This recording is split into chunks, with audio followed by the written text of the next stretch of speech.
Please, if you have cell phones, turn them on vibrate or turn them off or whatever.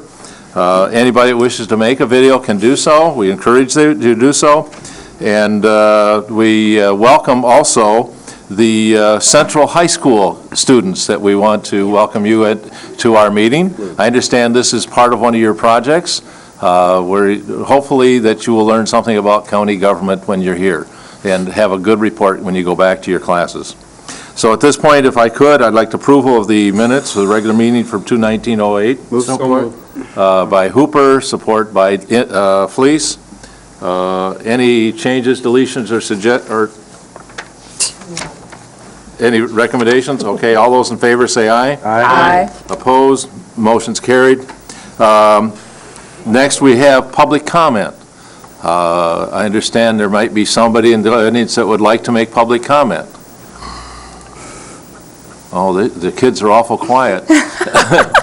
Rumor was it that they were supposed to pick 3 people to get up and talk, so, but they're all pointing to somebody else. But we do welcome you anyway. At this point, we'll have the community corrections report. I don't see Tim here. Tim is not here today. He's out of town, but the reports are included here, and if you have any questions, I will get those to Tim and get you answers at the board meeting. Right on track. Anybody have any questions? That's 16.9, looks great. We're right on track.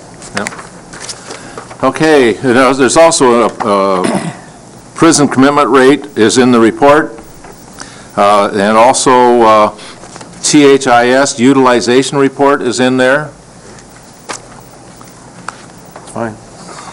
Next, we have information technology, electronic imaging update. Don? Good evening, Don Sheehan, the Director of the Information Technology Department. And I just wanted to give an update. This was approved at the September 2007 board meeting for the document imaging. And just a little re-intro for the document imaging and what we hope to accomplish from that.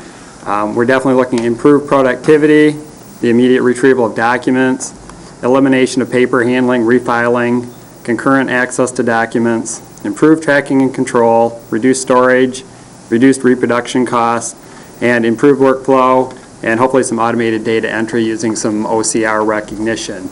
And so we signed the contracts in the middle of December, and we didn't get to our first meeting until the middle of January.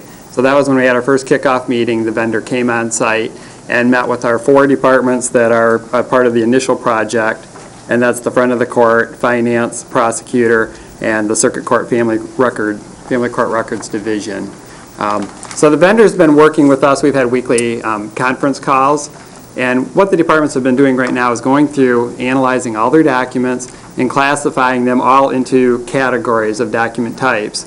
And the system's going to handle, I mean, we're really looking at getting rid of the paper, so they have to go through where every piece that paper goes. And so they're developing these workflows. And hopefully we're almost to the end of that, and that's what they're going to call a functional document or specification they can build the system from. So they've been getting the drafts back to the departments, and what they ask is each department sign off and say, yes, this is exactly what I want you to do. And once that's done, they will begin creating the implementation plan and doing the implementation. So as of this time right now, we don't have a timeline. They said until we signed off on the functional specification, they wouldn't give us a complete timeline for it. So that's where we're at. We're figuring that the functional specs are 2 to 3 weeks out. Also, we released today an RFP for the front of the court to have all of their existing files scanned. So they have approximately 950,000 documents is what we're estimating based on how many feet of space that they take up. So that went out today, and the plan there is to get the front of the court. Once they're live on the system, we'll be able to import all of that in, and then I guess they'll go back to the old courthouse without taking the paper files with them. Great. And then I guess after this, we are also looking at next year. The sheriff, 86th District Court, probate court, and 13th Circuit Court are the ones that expressed interest in going next. So we're going to be talking with those departments as we go through the budget process and see what additional requirements we would have and try to fit that into next year's budget. So this one came in and was not budgeted for, but as the other departments come on board, there's going to be client licenses depending on how much we work with the vendor, we're hoping to pick up skills ourselves so we can do more of the work without having to go out for vendor support. And then we also have some departments that are currently using more what I would term an archival system, human resources, IT, we have some of our reports in there, the treasurer has some. We want to convert those out of the old system into the new one and have the old one go away. So that's part of our 2009 as part of the document imaging also. So just an update. Any questions? Just to remind the board, our intention is to keep the friend of the court in this building until we can get those records imaged, and so that we don't have to move those 350 file boxes back to the other courthouse. So that's kind of our goal right now, but we'll keep you informed of the progress we're making on that. In case it tends to get drawn out, we'll let you know how that's moving. Very good. Thank you, Don. Next, we have Parks and Recreation, Civic Center cameras. Bring a chair up there, Tim. Don's going to be here for that also. Yes. Joint effort. Anything that plugs into a wall, Don is involved in. Tim Schreiner with the Parks and Recreation Department. Last year, the Parks Commission and the County Board, mainly through Physical Resources Committee, we were looking at installing cameras at the Civic Center, both indoors, where we would have cameras in our main lobby so that we could monitor activities coming in and out of the main lobby into the Howe Arena building. Also, going down the hallway near the office of the pool where financial transactions take place, and in the pool lobby itself. And then during the discussion, we talked about potentially adding a camera in the pool environment itself, watching over swimmers, for example. We also then added on to the program outdoor cameras, and the area of emphasis last year was near the skate park, and also when you walk out from the parking lot through the middle of the ball diamonds, there's a restroom there and a concession stand, and as you keep going, you get to the skate park. So skate park and that center area where the bathrooms are. When I started exploring this, I did this without Don's assistance and learned very quickly that I needed Don's assistance because the technology, I just went to Walmart and thought I could buy a simple system, and we realized very quickly, no, that wasn't going to happen. So here we are almost a year later, and with Don's help and his staff's help, we've got a proposal that we're very comfortable with and we'd like to recommend to you tonight. And what that would be is, again, having cameras indoors, cameras outdoors. This system will allow flexibility, especially outdoors. With the indoor system, would be 6 cameras, and it would be hardwired from wherever the camera is to a monitor and a recording device, so that if there is a problem, somebody has a wallet stolen out of a locker room, we can go back and monitor or review the tape, so to speak. And I don't think it's even on a tape, it's a digital format. Just store it on a server so they can access from their computer. And then outdoors, what's nice about this system we're recommending is it's using wireless technology. So the need to trench wires from the camera all the way into where the monitor and the recording equipment is won't be needed. It'll all be done in a wireless format. We'll put, I'm going to call it a repeater type antenna on most likely one of the ball field light poles up high. So the signal will go from the camera to that repeater and then into where the monitor and that type of thing is. With that wireless technology, right now we're talking about 5 cameras. We could add more cameras to it. So if we wanted to, for example, we discussed at Physical Resources, Kids Cove area. If we wanted to do that, or the restroom down by the sector office, or any other place on the property, we could add to it. The cameras are the cheapest part of the system. It's buying the technology and all that type of thing up front, the recording equipment and the wireless technology, so to speak. And so if there is any questions on that, and then I'll have Don talk about the stuff that I'll never understand, the technical part of it. And then I can come back to me and I'll talk about monies, where we can find monies to help pay for this system. Well, I just wanted to clarify, I think there are only 5 cameras indoors right now. Okay. And we didn't have the pool included at this point. That was an option add-on. And we can add 3 cameras wired, they're going to be wired inside, just because it's easy indoors to do that. So with the system, though, it allows up to 8 cameras without adding more expansion cards on the wired. We can put up to 16 wireless. That's what I wasn't sure, I got clarification on that.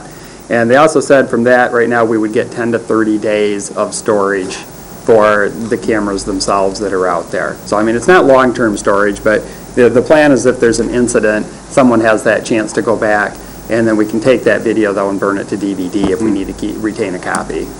So, the other 3 solutions were all wired solutions, and that was really where we came. The first vendor really provided us very little information, and we had a walkthrough. I mean, Tim might call me an expert. I'm not an expert on the video part either.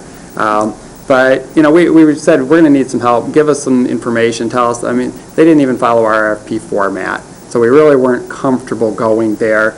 And then we got to the wireless. We met back with them. We were comfortable with the solution.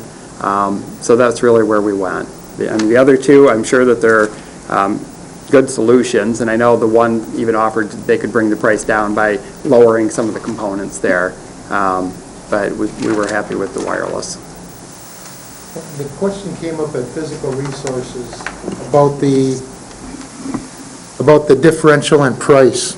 And I tried to answer the best I could by saying, when we had to walk through, we told them we wanted cameras that would record to the ability where if there was a wallet stolen, for example, the police could look at the tape or the video and try to, the best that we wanted, so it could be used for evidence, so to speak. And we found out that there is tons of variations on cameras and focal lengths and how many pixels and all that type of thing. And so, again, we tried to use what we'll call common sense on what we wanted. Some of these firms gave us technology that was far more than we needed, that type of thing. I guess it was far more complicated than I would have ever thought going in, that type of thing, so. Is there any questions? Go ahead, I was going to Bruce. say, now the clarification, this money, some of this monies have already been allotted, is that, or, In the 2007 budget, we had earmarked about $10,000. When we came in front of the board for 2008 budget, it did not get put into the 2008 budget. So there is not a line item right now for security cameras in the 08 budget. So with that being said, Dean and I talked a week or 2 ago. You folks, as the board, approved $10,000 in the commissioners, the Parks Commissioners 743 line item for unknown things at Maple Bay, Burnley Road property, and the Meyer property. And again, we put in unexpected items, so there's $10,000 there. We've got $25,000 in, again, the Parks Commission budget under contract services for doing the master plan for the overall park system.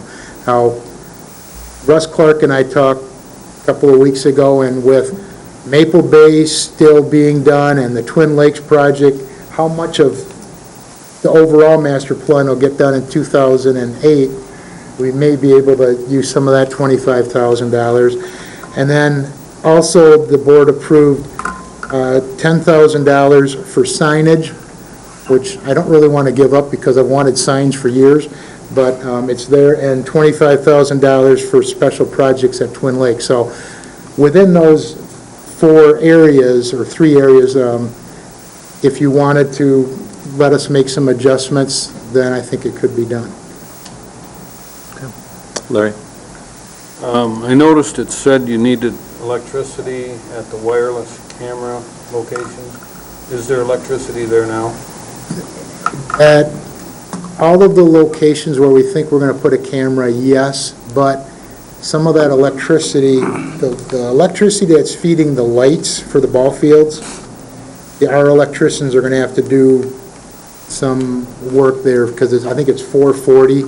The cameras will be 120 or 110, so It's there, we're going to have to do a little modification. Our facility electricians Yeah. would do that work.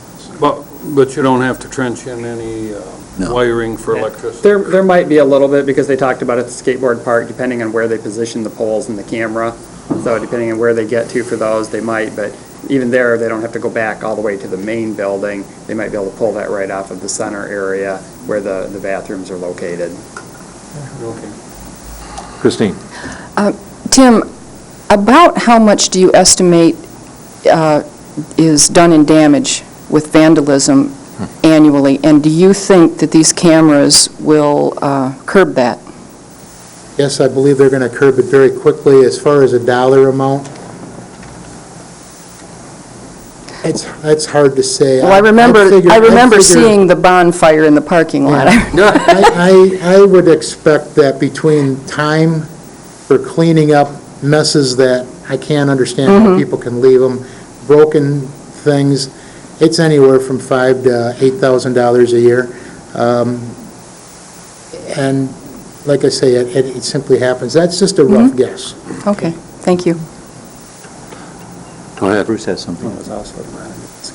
Dennis, I was going to call on Okay. Dennis first. Go ahead. Well, Mike, based on what Tim said about the financing, I would be concerned to take any money away from some of those projects. That one project that's kind of nebulous, we just have money in there for Myers, which is about $10,000, for what things we might need. I guess I'm less concerned about that, and my suggestion to you would be, if you want to use that $10,000, I would recommend that. But as far as the balance, I would suggest you consider taking it out of your contingency rather than going into those other projects.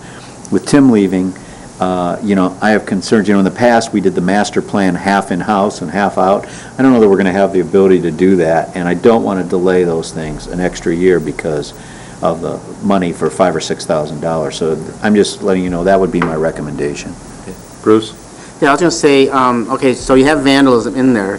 Is that something you could take this digital picture to the prosecutor and prosecute litterers or vandals that way? That, when we met with the walkthrough, that was our intent. And that's where we got into real long discussions during the walkthrough with these engineers or these camera people as to the level of how clear we need the face to be. And I kept on saying, I want something where the police should be able to identify. Now, that's in a perfect world. And it depends on how far away the stuff happens from the camera, the amount of light and that type of thing. If the person's wearing a hooded sweatshirt and there's very little of a face to be found, those kind of things. But that's what we're asking for. Well, and part of, not every camera, and we could go back over it, but they were going to have one at the skate park where you're going into the entrance to get into the park, and that one was going to be the close-up. Then they were going to have more one that had the broader, but that's the idea. What they said for some of it was you identify the clothing and their general characteristics, and then you can also go back to the other camera where they're going in and out and pick it up from there. So some of those we might still want to sit down and make sure we understand exactly what we're getting, and so that we can do that. I think the camera location, and that goes back to your question, Larry, about is electricity at every exact location. I see in the springtime, especially with the outdoors, is taking the cameras up in our bucket truck, for example, and getting some height and shooting so we can determine where's the best placement and what's the best focal length, whether it's a widescreen or a telephoto. That's something that we haven't got it nailed down 100% yet. Dennis? You mentioned, Don, that this did not include 2 or 3 other cameras that we've kind of talked about from time to time, the pool and a couple of others. And so I'm wondering, in order to give a little flexibility to this, to make sure we have all the right locations, do you have any sense of what the cost of adding an additional camera would be, so that if the board wants to consider giving you the flexibility to add 1 to 3 cameras, that we could put a little more money to it, and then you could decide the best locations? Yeah, they said the outdoor cameras were $600 each, the wireless, because they have more of the technology built into those. Okay. The indoor cameras were $160 each, so Okay. those are quite a bit cheaper, the wired ones. And then I'm sure that there would be some installation fees that would go along with that. I want to say, in the pool, they're going to have to put it in a special enclosure because of the humidity, and it was a little more price than I I don't know if they detailed that for us. thought I'd seen it somewhere. So if the board was interested in expanding that, somewhere between $1,500 and $2,000 could probably cover 3 more cameras. Would that be fair assumption, Don and Tim? And you're presently, Six, this would 6, purchase 1,200. 5 wireless 2,000. cameras? Yes, and that's what, they were gonna go, I believe, detail, they had, 2 of them to cover the ballpark area, which is really just that center area, and they had 3 of them set to go around the skateboard park. Do we have a motion? I don't, I need one. I'll move to accept the recommendation to go with Technology Quest and Cherry Capital Connection, the amount of $15,935 with an annual support fee of $23,925 with no increases for 3 years, with the addition of A contingency, contingency. I would say between Cameras. $1,500 and $2,000, because one of those are an indoor camera. Right. So that's only $160 plus the cover, so. With the contingency of $2,000. support that. Okay, I have a motion to approve the bid specifications with putting a $2,000 contingency fund for additional cameras. Do you want to specify where those cameras are going to go, or do you want to just give them the option? I give them the discretion on that. Because I think one of the things that Physical Resources they talked about was the pool deck camera and also Kids Cove. So, Yeah. and I think everybody really would like to see those 2 particular places done from that Very conversation. important. Is that, everybody still feeling the same way? Well, I think that they ought to have the Yep. flexibility. Yeah, Okay, let them You decide know, where once they... they're done experimenting with those cameras, they'll know exactly where they want to put them, and they already know where the damage is occurring or the Yep. messes. So I think we should leave it to Okay. them. okay. Any other discussion? All those in favor of the motion, say aye. Aye. Opposed? Motion has carried. And I just want to make sure to clarify, is that the first 10,000 would come out of that line item identified, correct. and the rest would come out of your Right. contingency? Yes, Right. that's fine. Is that, That's fine. did you want to make, should we make a separate motion with that, or do you want to put it as part of the motion? I just want it, Just I'd make like part it of the minutes. clarified. Okay, it's part of the minutes, okay. So that line item, Dean, is 751 to 743. Yep, that's correct. All right. Okay. Thank you. Thank you very much. Next on the item, on the agenda is Parks Rules. Tim, you're still there. Yes, and this was brought in front of Physical Resources and LNA last month.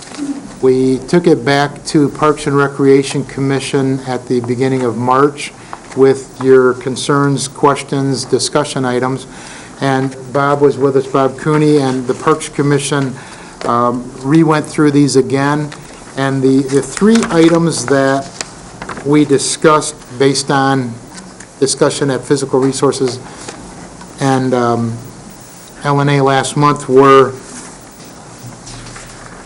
the naming of the property under, if you look on, let's see, it's section 1B, letter B as in boy, and it says county property shall mean all lands, waters, and properties administered by or under the jurisdiction of the Grand Traverse County Parks and Rec Commission.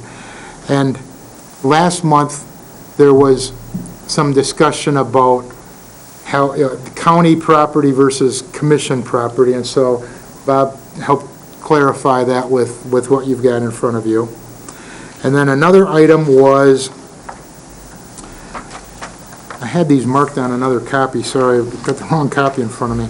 It was against noise, and that would be letter D, D as in dog under 5, thank you. Shouting or other raucous or boisterous behavior in an unreasonable length of time. At the Parks Commission, we discussed some of the case law with that canoeing noise event from several years ago.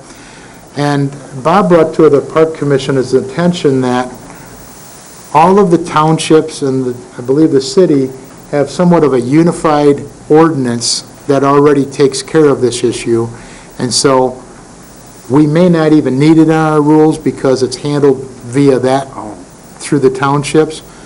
And I guess I'll let Bob talk a little bit more about that, because he can clarify a lot better than I can. I think it's helpful to have it in the park rules themselves because it puts persons on notice of what the rules are in the county parks, and also because if we ever have an enforcement officer appointed, they can be in charge of enforcing that rule themselves.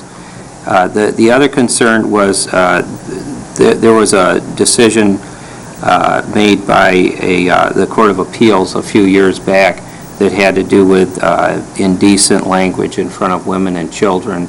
And I know there was some concern, I think it was on part of Commissioner Fleece, about whether this rule violated that decision. The problem with that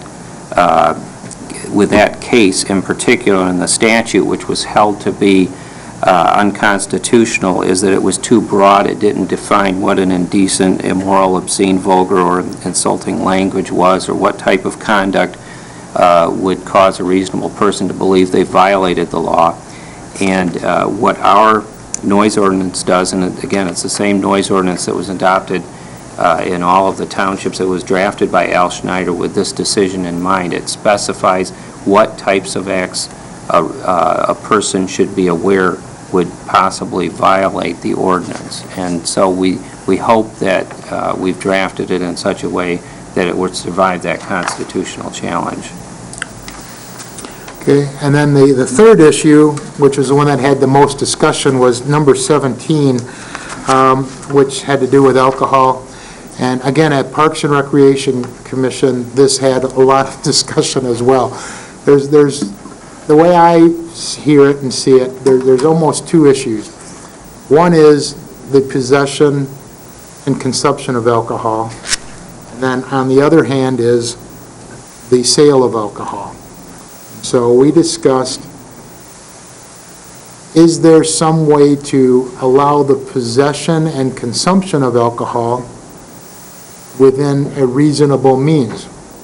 And there really isn't any written language that says 3 beers is okay, but 6 isn't, and that type of thing. And so it's either you allow it or you don't, and you let other type of laws, such as the behavior that the alcohol causes, will take place. So that was one issue. Then the other is, are we going to allow, through a permit process, the sale of alcohol at any of the parks? And if we do, how should that permit process be handled? Originally, we had it written that it would be the director that would approve or disapprove.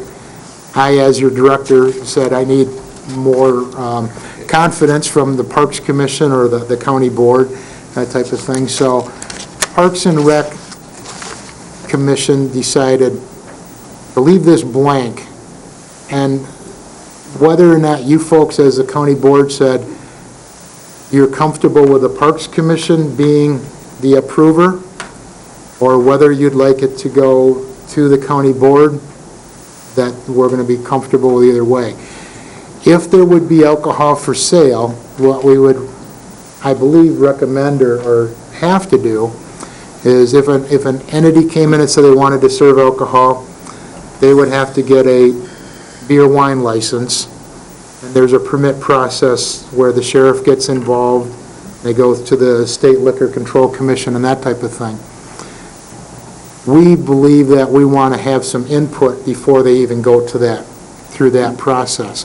And whether that involvement means the Parks Director and the Parks Commission, or a Parks Director, a Park Commission, and the County Board, that's where the Park Commission said we're going to leave it blank, depending on how you folks feel. And Bob, did I sum it up properly in your mind? Yeah, Okay. I think so.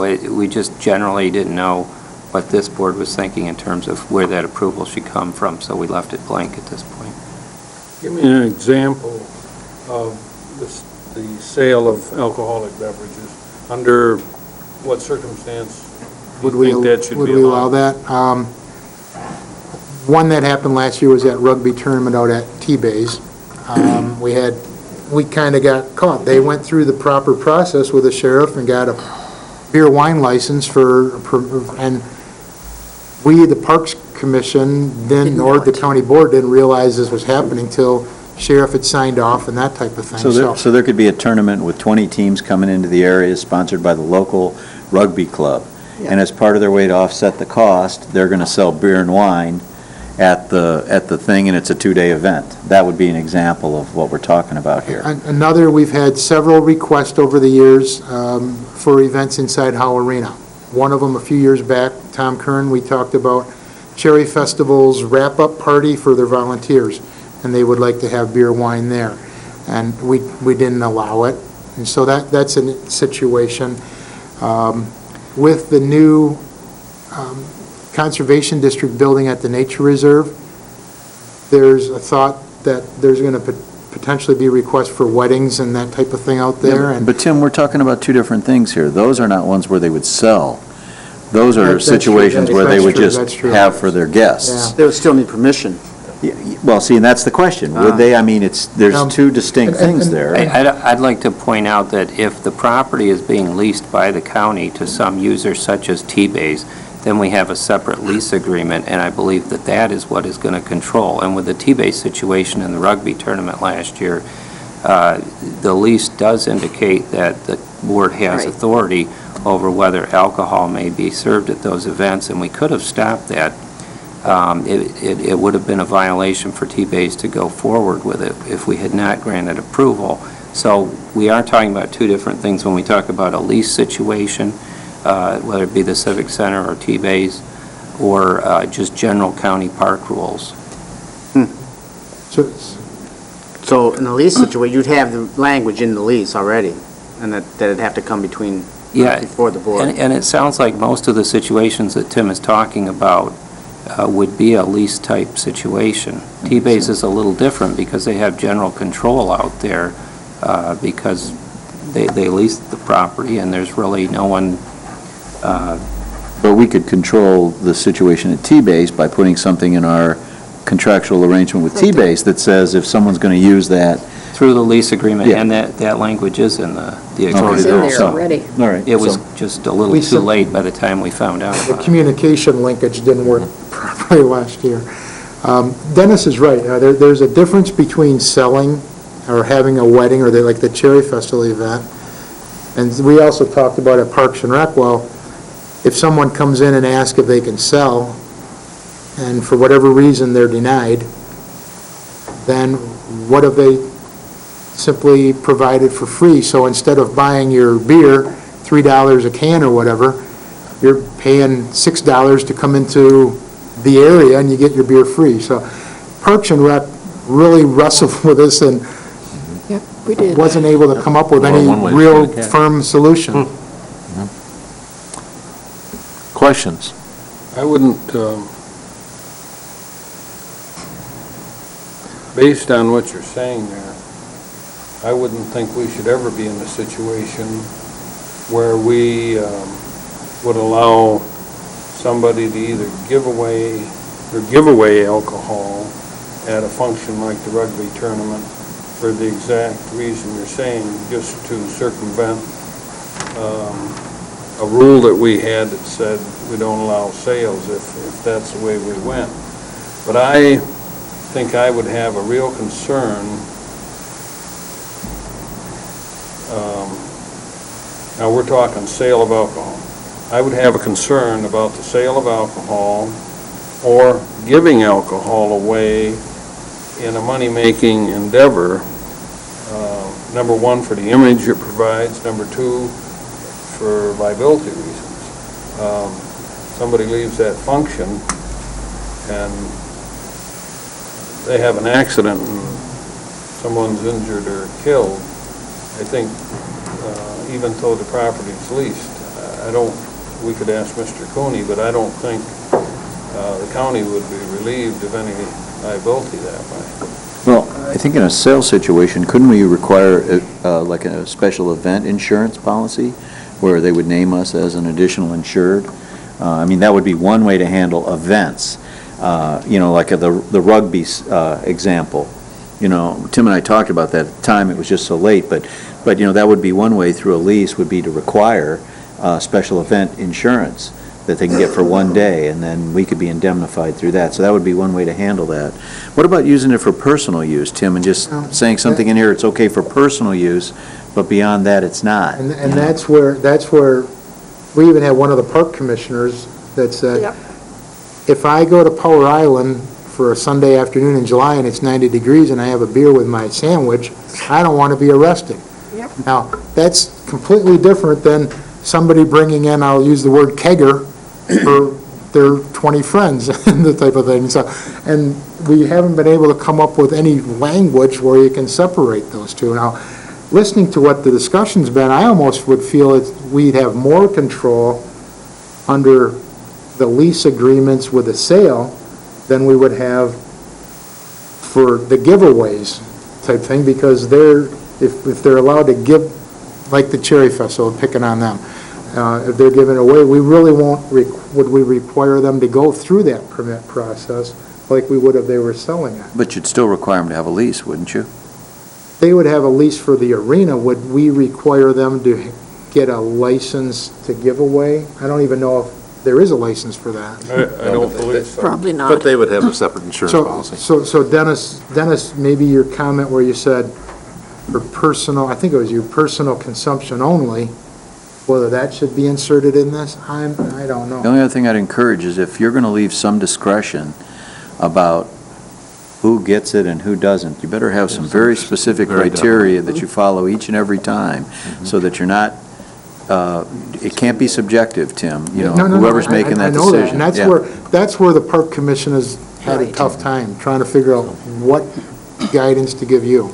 And Tim, could I point out that the Parks Commission also talked about drafting separate rules for each of the individual facilities, because right. obviously the Civic Center is different than Power Island, so. That was going to be my question. Right now, we don't allow alcohol at Twin Lakes. It's the unwritten rule. Now, the only place that we found that it's actually written is in some historic Twin Lake documents. But it's been the unwritten rule that we've practiced for a number of years. Mr. Thomas? Many years ago, when most of you were children, we used to rent out the Green Lake Town Hall for weddings and whatnot. And it got to be such a problem. We took care of it the easy way and just no more alcohol. Yep. Of course, not many more rentals either, but it took care of the problem, got rid of the liability, and just simpler to handle. Larry? I'm fine with this document with regard to the alcohol issue, with that remaining issue, I think, on my mind. I certainly would like to know how other counties handle the use of alcohol on their property. And I don't know if you have a state association or you have a network of parks and rec managers. There's got to be, in the state of Michigan, there's got to be some level of commonality how other counties handle the issue of alcohol on county park property. We did that early on when the Park Commission started wrestling with the rules, and we do have those networks you talked about, and we found that Oakland County runs their golf centers and they sell. There's other counties on the west side down near Holland where alcohol is not allowed, period. And so we're getting a little bit of everything. Mecosta County has campgrounds and that type of thing, and so they don't have any parks where the sale of would be a problem, but as far as somebody coming into a campground and consuming, they're okay with it. So, we can look at those a little closer, but we didn't find any real common anything. Well, my feeling is that I don't have a problem in a family get-together, going to Power Island and having a beer on a boat, having a family get-together at the Civic Center or whatever, and they've got some coolers with a couple beers and they behave themselves. I would be comfortable in moving forward with that as long as you have notice that alcohol will be served in that area, so you can have somebody go by it, make sure it's okay. But in terms of the sale of alcohol, I just soon stay away from that. And that includes the manipulation of giveaways. Christine? I just wanted to let you know, Tim, that I did I spoke at the last Parks and Rec meeting about this and said that I had worked with the City Parks and Rec Commission as they're drafting their policies regarding alcohol in the city, and I said that I would drop off their work and their policies to Tim, and I did that this afternoon, and I just wanted to let you know. Okay, I was out at the Meyer House, sorry, so I haven't seen them, but another thing Christine said at that time was that the city, they've got a no glass Yes. policy, And that's a good idea. which Yeah. we thought was a good idea. Bob, would it be possible to have something in there where it says to possess or consume alcohol I don't want to say limited, but for personal consumption?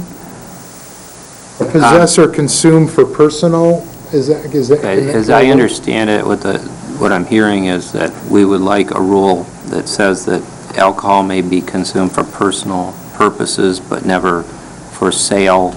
I'm not quite sure how you handle, is it okay to give away one beer or a six-pack, or at what point? That's going to be difficult to define, but I think we could try to draft something. I would be fine with that direction. Mr. Thomas? I would suggest that number 17 be changed to, let's say, to possess, consume, or offer for sale alcohol beverages except at locations where allowed, and we send it back to Parks and Recs and say, where do they want it? That was the idea of doing separate rules for individual parks. And for example, we You talked could list the about, places that were, Right. even within the Civic Center property, that 45-acre property, the Parks Commission may recommend that Kids Cove is out of bounds for alcohol. Right.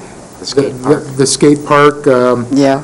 but around the ball diamonds, that type of thing. Now, historically, what happens is people have not noticeably consumed alcohol in those different places.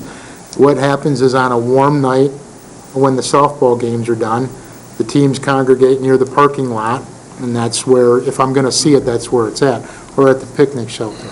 So for the most part, the people have been very good about their behavior. Tim, I guess my own personal opinion is you shouldn't allow alcohol into the Civic Center under any conditions. Any place that there's children going to be congregating, there shouldn't be alcohol allowed. That's my own personal opinion. I do believe that, when you get out at Power Island, that's probably a different situation. But I'll tell you what, if you start drinking and driving your boat, you're going to be in trouble too. So, and that's, we've already got rules out there on the waterways to take care of those things. But I just really have a problem allowing alcohol at the Civic Center. Same thing with, at the T-Bays. As far as the rugby group, I think that's a separate case in a situation. Whether or not we want to, I think that has to come back to the board or has to go someplace, and we have to set the rules as to how it's going to be handled and what's going to be done. So that's my opinion. The only other comment I got is that on that same page, on page 4, the third line, you have a number of participants as 20 or more. Should that be 20 or less? What item? Third line. Yeah, I think so.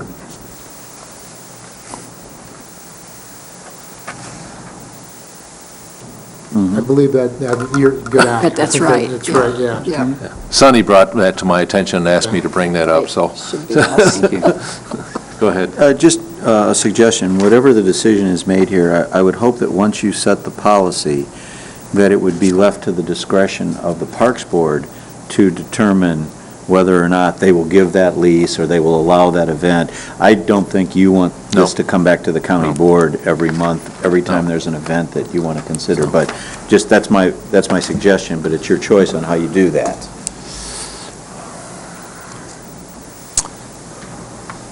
I think the feeling of the Park Commission was that the bottom line is the county commission, period. That's what I'm thinking. Because the commission is appointed and set up by the county board. So I think that some of the feeling of the Parks Commission was that it's the responsibility of this body to take care of anything like that. And I think at the very least, communicating so that you don't get a call from a citizen and you weren't aware of that type of thing, so. Well, what I'm suggesting is, if the county board approved the criteria that would be used to evaluate the Could do that. application, then I don't know that the county Right. board wants, I don't wanna- people here every You don't month need to hit- right. saying, I'm I looking need for a for a permit permit. to go, have a wedding at this park. Exactly. Right.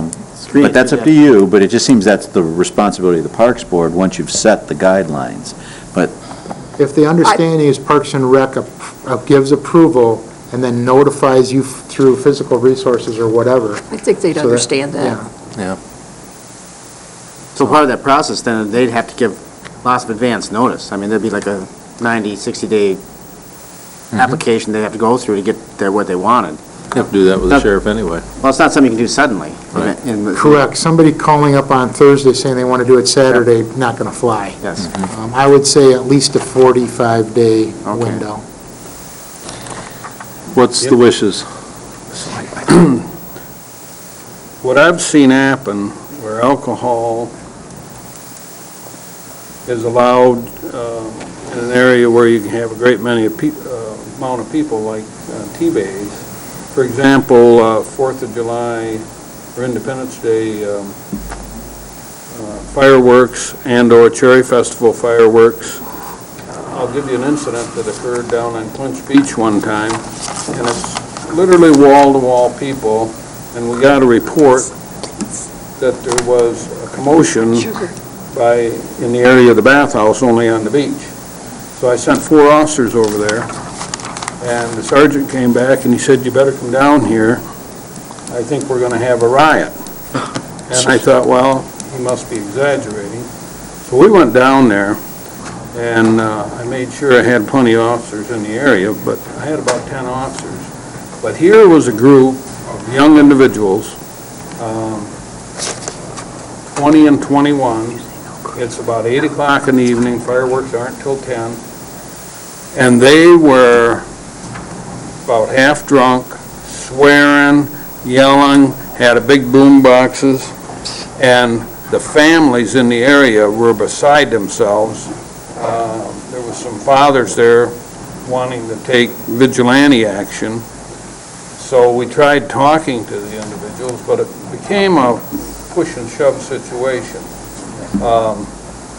And we finally, under the threat of arresting the whole group, had to get them out of there. But it was more than the cops could handle. We had to look to the citizens and make sure we had their support, because otherwise they'd run the cops right out of there. There was a heck of a lot more of them than there was us. And that ruins the evenings for everybody. Yeah. I under- And I'm not against alcohol use, but what I would think is that perhaps we ought to adopt this, and I read this pretty carefully, and I think it's in, like Mr. Inman said, in good form, and I think that perhaps we could adopt this tonight, with the exception of number 17, send it back to the Parks Commission, and have them look at, using your expertise, if you're going to be around that much longer, to, this park, and make a recommendation to this commission on the usage or whatever for each park.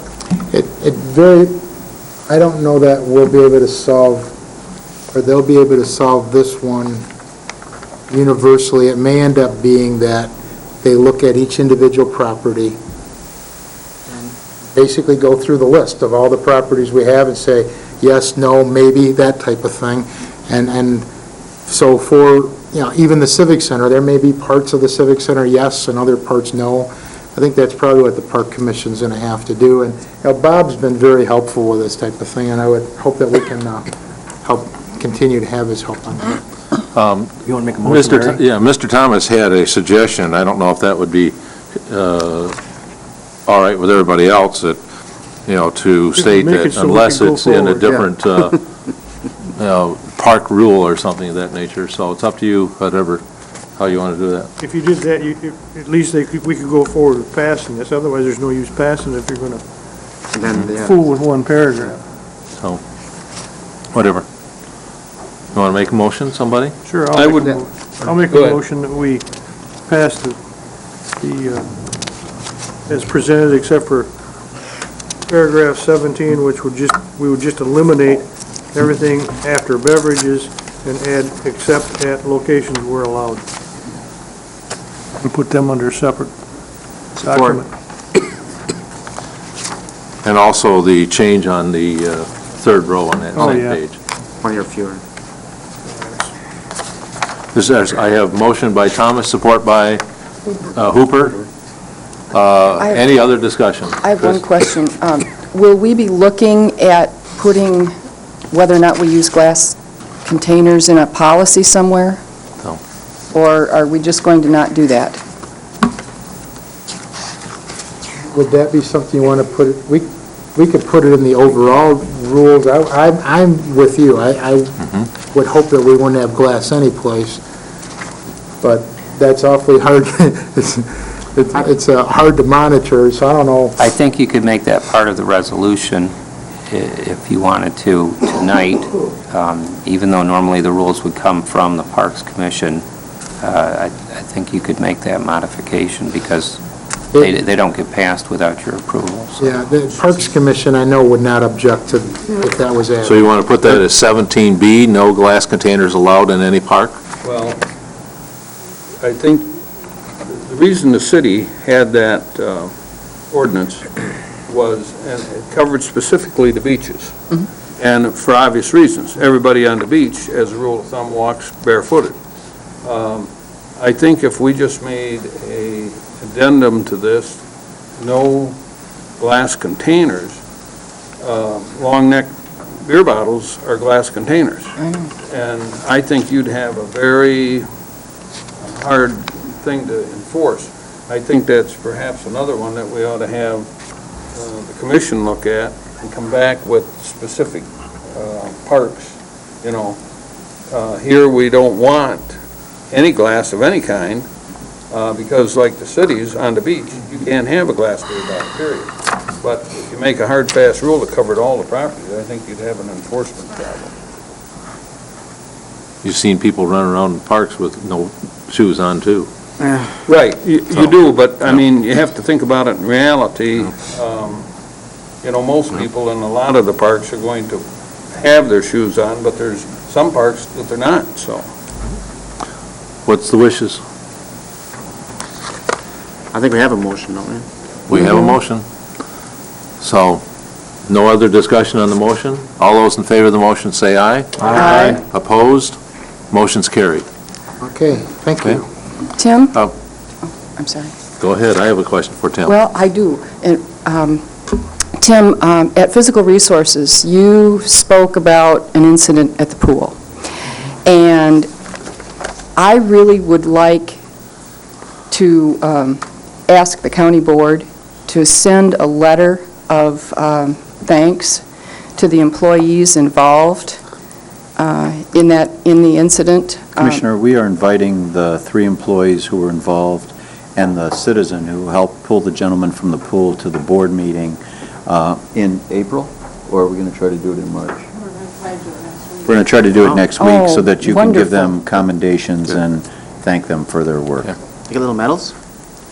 Commendations. Accommodation. For those people We who don't may have not medals. know, we had an incident at the pool last week where an individual was drowning, and our lifeguards, along with one of our custodians and a member of the public, helped get that person out of the pool and save them, and they're fine now. So we'll be bringing them next week for you to thank. Say a little bit.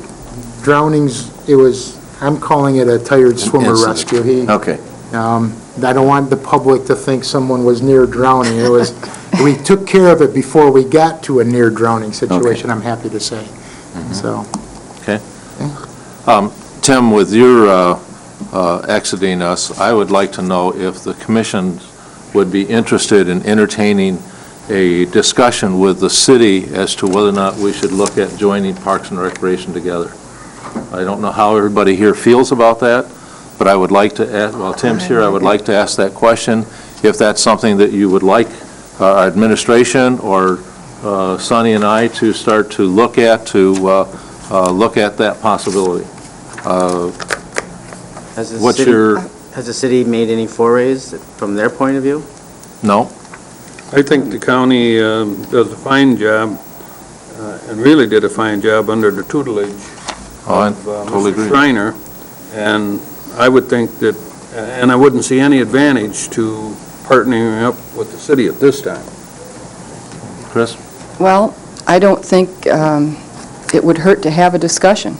I'm only asking discussion. Well, I think that it would be a good idea to have a discussion. Anytime that we can partner with our townships or the city and do something more efficiently for the taxpayers, I think we have to look at it. Larry, any opinion, one way or the I other? didn't hear the question, I was outside. Okay. I'm asking if we should be entering into a discussion with the city about the possibility of combining parks and recreation. As to what people's opinion might be of that. We already have a joint park authority. We do a lot of things together with the city. I know that some of the different people in the community have expressed a desire in the past that maybe we ought to at least look at it, explore that possibility, determine if that's a good thing today or not. But at least get it out there and get it discussed. I wouldn't have any particular issue with the County Parks and Recs Commission having a joint session with the Traverse City Parks, if they have I believe they have a Parks and Recs Commission. And to see if there are any common things that they can work together with, or if there are common issues, or any suggested structural changes that might be beneficial for both the county and the city. So I would be in favor of the two commissions meeting and having just a broad, general discussion. I don't know if we want to just come right out in terms of a board of commission and say we shall merge, or we shall do a joint thing, but I would encourage both commissions to meet and talk about, how things are working on both sides, and are there some common things we can work together on, and are some different things we can do together as a joint venture. I think what you'll find is that staff from the city and the county work closer together than anyone realizes, and we have done some sharing of things. With that being said, every time this has been discussed, in my memory, it was where either the county or the city wanted to take the properties that aren't our favorite ones and put it in the combined pile, but keep the ones that were our favorite separate type thing. The city commission, or the city parks, under a little bit different rules. They can't give up any of their properties without a vote of the citizens. And you folks, your county parks, you've got the authority to be, you can be a little more liberal with county parks. So, looking at it, there's going to be some things to dive into. The other thing, what I remember years back when I was talking about joining, simply for cost savings. It was, it cost X number of dollars to mow a lawn, whether it's a city employee or a county employee, and the city at the time had a much higher level of their mowing and everything else done on, because it's the front yard of the city there along the parkway and stuff. And they thought if the county did it, it'd be cheaper. Well, if it needs to be mowed 3 times a week, it's going to cost the same whether we're doing it or they're doing it type thing. So all of those type of issues need to be looked at. I'm also thinking that there might be some other opportunities to provide more recreational programs for the community. And there's a lot of opportunities. I mean, I don't think you have to particularly give up property. It's just the management of those particular parcels that you're going to be working with. And I would But I don't know. I mean, I just would like to see it explored. Well, I too would like to see it discussed. Just because something is discussed doesn't mean we necessarily have to do it, Right. but I think it behooves us to look at these things periodically. There again, we've got more common things that we do than. And maybe that's the time to start looking at what is the things that we're doing, share in common, and what can we do better? So. Actually, many of our townships have their own park system too, so, it could be a whole county thing if you really got down to it. So, but is that comfortable with everybody? I mean, do I need a motion to that? Is that something we want to just give No. staff and say, go ahead or to Tim and say, take it back to your Park and Recreation and say, let's start looking at something like that? And I think that if it takes some money to be able to do that, to be able to hire a consultant to come in and be able to do it, then we as commissioners ought to be willing to put the money in there to make that happen, that it shouldn't be required to come out of Parks and Recreation budget to make that happen. Okay? I don't mind the commissions getting together and having a feasibility talk, but I do mind spending money for a consultant on it.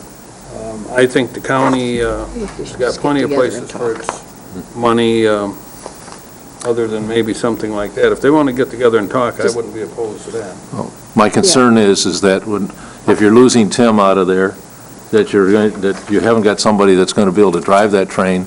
We've already said to Dennis that we feel that you're overworked, and, so all of a sudden, we find out that we don't have the amount of resources to be able to help put that together. I'm only stating that we may have to hire somebody to be able to get those resources. Well, I don't see what the expediency I'm of not. doing this would be, and I'm sure we're going to replace Mr. Schreiner down the road. Perhaps we can hold it off until then. It'll be very difficult to replace Mr. Schreiner. Yeah, excuse me. And I am, go ahead. Go ahead, Dennis. Just a comment. This is not the first time this has been discussed. Absolutely not. I know that since I've been here, the county board leadership has brought this proposal to the city leadership on at least 2 or 3 occasions over the last 3 or 4 years.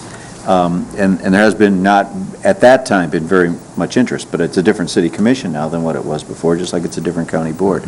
But my suggestion to you would be this, that it wouldn't even really matter if the 2 parks board decide that there's some things that could be done if the leadership of the elected bodies are not supportive of it. So my suggestion would be, you're better to have or you might want to consider having a discussion among the elected people, the city commission and yourself. But also, I agree with Margaret's comment. We have a lot of townships that are now developing park systems, some that have developed them 20, 25 years ago. And, I think that it should be a comprehensive look at what, if there's interest out there, rather than just maybe the city and the county. But that might be a good place to start. But my suggestion would be you start with elected officials, because the city parks board is just going to say, well, we don't have any authority to look into this if the city commission doesn't say it's something they're interested in. So just, that's a thought for you to consider. All right, well, Mr. Thomas. We're not required to have any recreation. Right. And as far as I'm concerned, we've already spent way more than we should on recreation. We have other things that we always have problems with. One example is childcare, fun. We just got to be careful when we put into recreation, that's all. Christine? well, I was going to make a motion to ask our chairman and our vice chairman to meet with the mayor and the mayor pro tem and see if there is any interest. I don't think we need a motion. Okay. Then I would ask. I mean, so, Have a discussion. we can do that. And I just want to say on my departure, you've got a good person in Jason, you've got a really good Parks Commission, you've got some awesome staff people over there at the pool and at Twin Lakes and on Power Island. And so there's not going to be any fall off by me leaving. I truly believe that everybody is replaceable, including me, and so I don't think there'll be any problem. Whether or not Jason ends up becoming your director, that's up to the Parks Commission, the board, and Dennis. I've already received several calls from people downstate wanting to move up here, so the fact of people wanting to come up here is fine.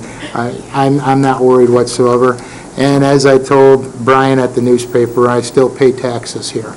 And so I'm not going away. There's Twin Lakes Project and others that I've got too much into to just walk away. So anyhow, thank you. Tim, thank you Tim, for all thank you. you've done. You've done a great Thank you. job. Okay, next on the agenda is the Equalization GIS Remonumentation Grant. Reiner? Good evening. Good evening. I'm Reiner Reichert, and I guess my hat on today is the grant administrator for remonumentation. This year, we've been awarded $67,465 from the state of Michigan for the 2008 remonumentation program. There's no local match involved. This is all from the state. And my request is that this be accepted. This is for reestablishing survey corners of record here in the county. This is a program that started in 1993. We signed a a plan with the state in 1992. So this is the 16th year of a 20-year proposed plan, which, probably won't be completed in 20 years. But I've been assured by the state that the program will continue in perpetuity. That's the people who are in attendance today, who may not be there tomorrow, but... I know it. The plan is, it's really not a 20-year plan. They understand that it probably will not be in 20 years. But my recommendation here would be that we accept the Do I have a motion? agreement. By Thomas, support by Hooper. Reiner, is this an increase or decrease, about the same, or what is this? Decrease. It's approximately two-thirds of what we received last year. Last year, we had around $90,000. And the state wanted to raid this thing, and because counties weren't spending the money, and yet we're willing to spend the money, and we're getting nicked on this thing? This doesn't make sense. Reiner, do you know why the number is down? It's based on recording fees, I think, through the register of deeds, so that's the only thing I can think of is, That is the formula. Well, that would make sense, The because formula, yeah, those fees are less. certainly It's down less, last year. Okay. Okay, any other discussion? All those in favor of the motion, say aye. Aye. Opposed, motion's carried. The actual contracts will come to you next month, Right. the physical resources. How far along are we actually? Are we halfway? yes, Okay. just a bit over 50%. But we don't have any of them GIS marked, GPS. GPS marked. But, I want to explain, last year, I remember at Physical Resource, Bob Mitchell and Phil Case were here. I wasn't here, but the way they're set, understandable, they're not doing them in a order. They're just kind of spotted. Basically, the least expensive ones to do are being done first, the easiest ones. So, they're just kind of random. To GPS now, it'd be more expensive to go back than to wait and then systematically GPS. I think what's going to happen is GPS cost will probably be maintained or might increase slightly as technology improves, yet the manpower to research and set will go up dramatically, in the next year. So I think the quicker we do the setting and the researching portion, I think that would be better for us at this point. That's my feeling. Next on the agenda item is the 2% funding for GIS. And I guess now I'm the GIS analyst. And at the end of last year, we applied, the board here, Grand Traverse County applied for a 2% grant from the Band of Ottawa and Chippewa Indians, and it was for a address productivity tool. What this is basically a point file of all addresses that we're actually locating all structures on a aerial photo on their precise spatial location. This will be used for 911, for any one-stop permitting that we do, for census information, but we'll have every address located on a map. That's, I think I had a little map right there showing that the portions that we have completed in the county. I estimated this year that it would take $28,000 to complete this project, which was a 25%, 75% cost share. I was assuming $7,000 from the county, and the 75% remainder from the tribe. Instead of receiving $21,000 from the tribe, we received $10,000. So we probably won't get everything done this year, but I'd like to ask that we accept their $10,000 grant, and I'd like to have the board please support the 25% contribution from Grand Traverse County. Move for approval. Support. Moved by Inman, support by Hooper. What was in your budget for this? Match. I think, right now, I really wasn't prepared for this. I know that Dean talked with Lori Spencer about this. There are no funds budgeted for the match, but I will work with Lori and Reiner to come back with the budget adjustment next month. Any other questions? All those in favor say aye. Aye. Opposed? Motion's carried. Thanks, Reiner. Jamel, guess you're up. 911 surcharge funding.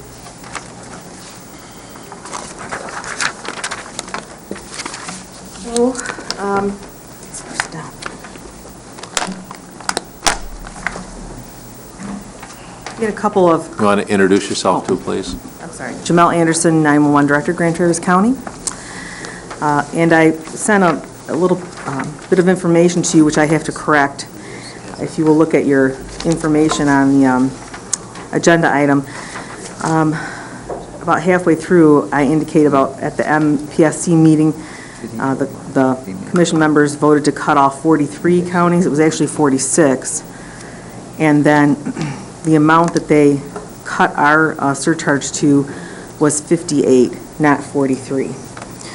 So I apologize for those errors in my information.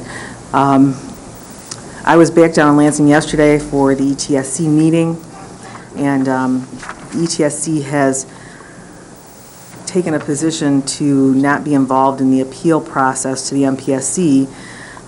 It's actually kind of futile for them to be in the appeal process since they made the recommendations that the MPSC didn't go with in the first place. And there are several counties who are working with Doug Van Essen, who's an attorney and extremely familiar with 911 issues. And I have expressed on behalf of our county interest in perhaps being involved in action and collectively speaking. It's preliminary at this time. However, in order to file an appeal, it has to be done within 30 days of the MPSC meeting, which isn't a lot of time. So I haven't spoken to Doug yet this week, but I will, and get back with some additional information on that process. Yesterday when I was down at the meeting in Lansing, there were an estimated about 15 or 20 counties already that were interested in grouping together with him to do something instead of each individually. It's been an interesting process, and I don't necessarily say that in a good way. If you go through an appeal, will the surcharge be collected at a 58%, start at 50? Will they be collecting the surcharge even though this process is being appealed? I guess is my question. Yes, the order that the MPSC approved stands as it is, unless other changes are made. There's a lot of, even in our own figures are incorrect, which I have brought to their attention, and I'm trying to get that corrected.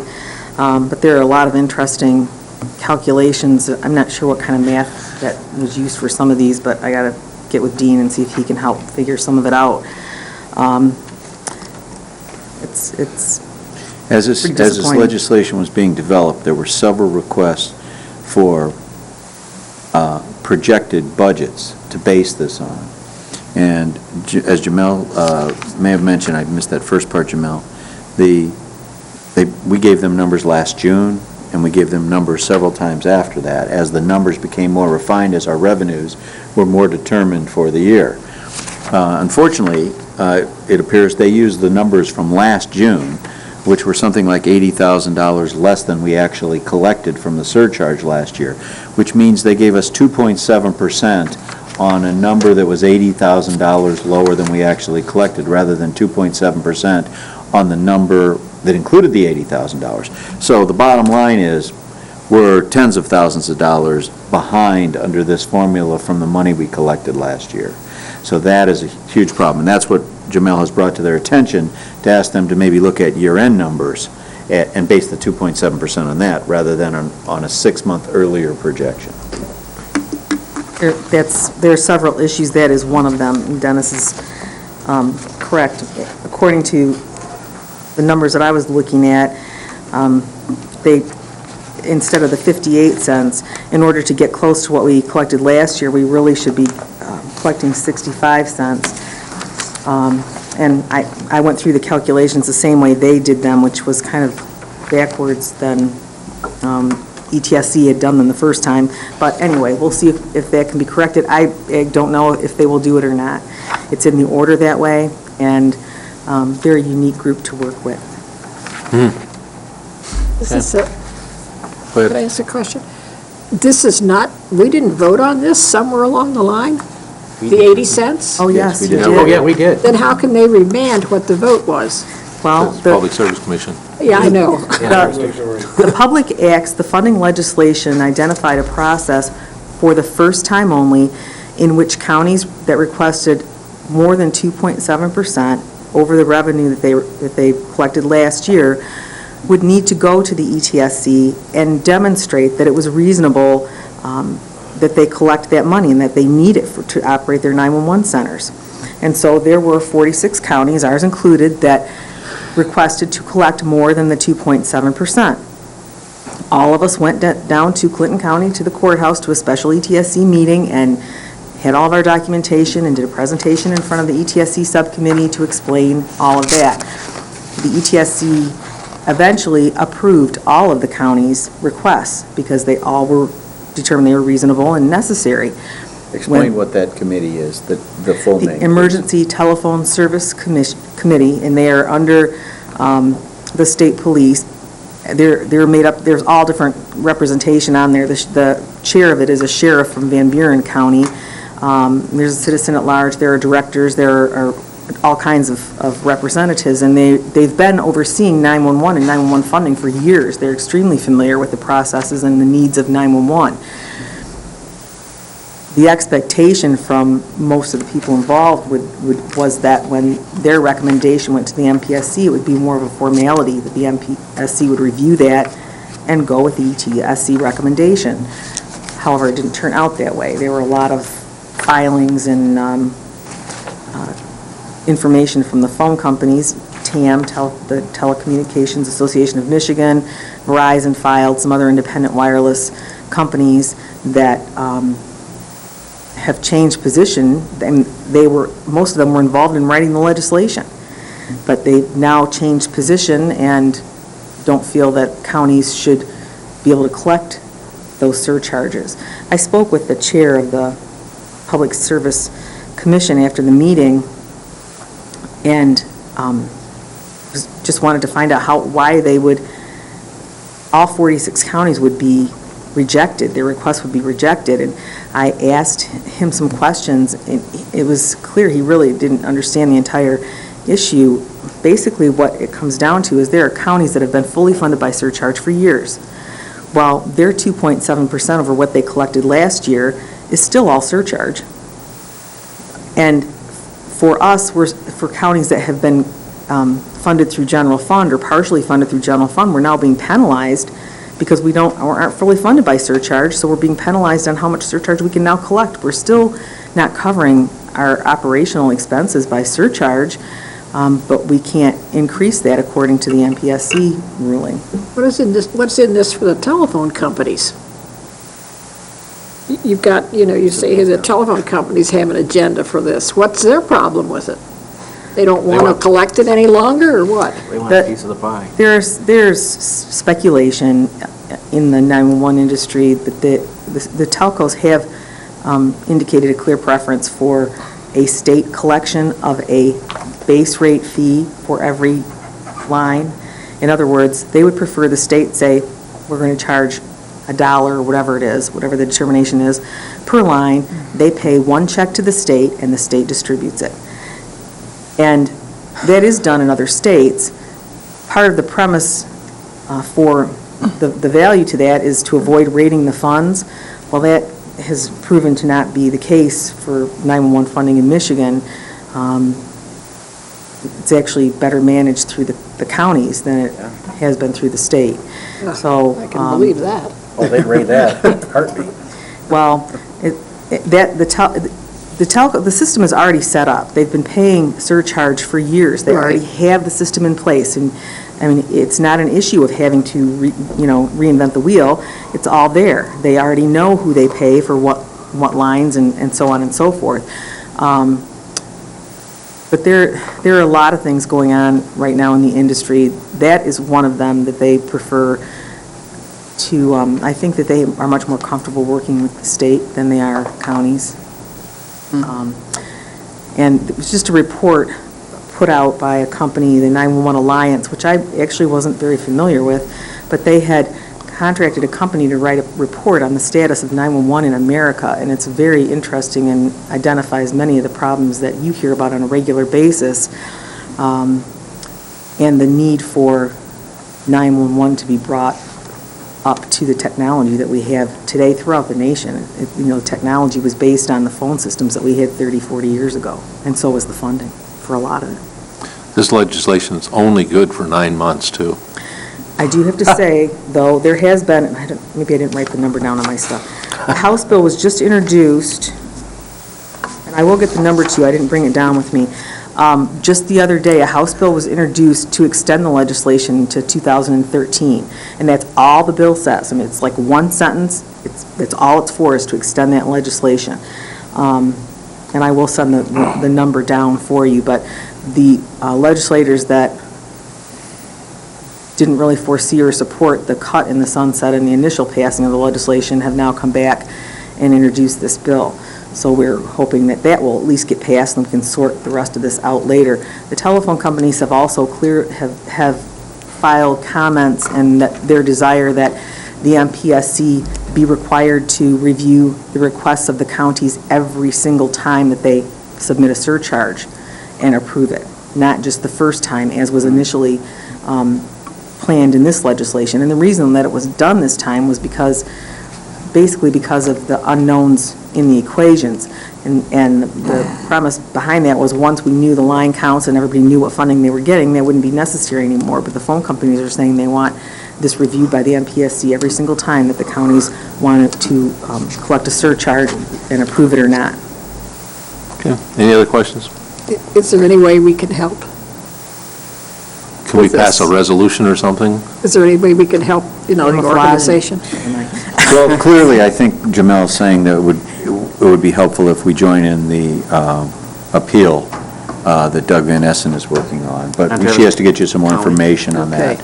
We'll be one of probably 15 or 20 counties that do that. And this county has a history of challenging decisions that have been made. In fact, this was the county for those new commissioners, or not new anymore, but our newest commissioners. This county back years ago challenged the state on the way they were distributing money for the state courts funds. And the court equity fund that we receive about $550,000 a year on, $500,000 a year on. 474, he says, this year. That's based on the litigation that Grand Traverse County started against the state and won that case. So, sometimes you do have to band together to try to, bring fairness to the issue, and that may be something that you will want to consider as soon as she can get you some numbers on where we're going to go with that. That would be a way to help. Would we then join in and file a legal brief on our point of view then and what we need? Or? Well, what we would do is we would be we would hire this law firm along with the other counties. We would be one of the clients, and then they would file the briefs and keep you informed of what's going on. And also for those of you who weren't familiar, a few years ago, it was then SBC had made an attempt to start to charge 911 centers for every call that came in through their lines. And the Michigan Communication Directors Association hired Doug Van Essen and sued SBC and stopped that from happening. So he's been very good to 911 in general and gives us a lot of very helpful advice as we go along. So I'm very confident that he would be helpful in this situation. Also, the legal teams down in Oakland and Wayne County were working on this before the people were out of the room at the Public Service Commission meeting. So there's a lot of work going on to try and make this right. Okay. More to come. Yep. And before I go, can I ask one thing? I've kind of been focused on a lot of the funding and hoping that we would get this stabilized so we'd have long-term funding for a lot of different reasons. But because of that, I kind of haven't really looked very much at where we were with maybe moving the dispatch center or giving us some more room.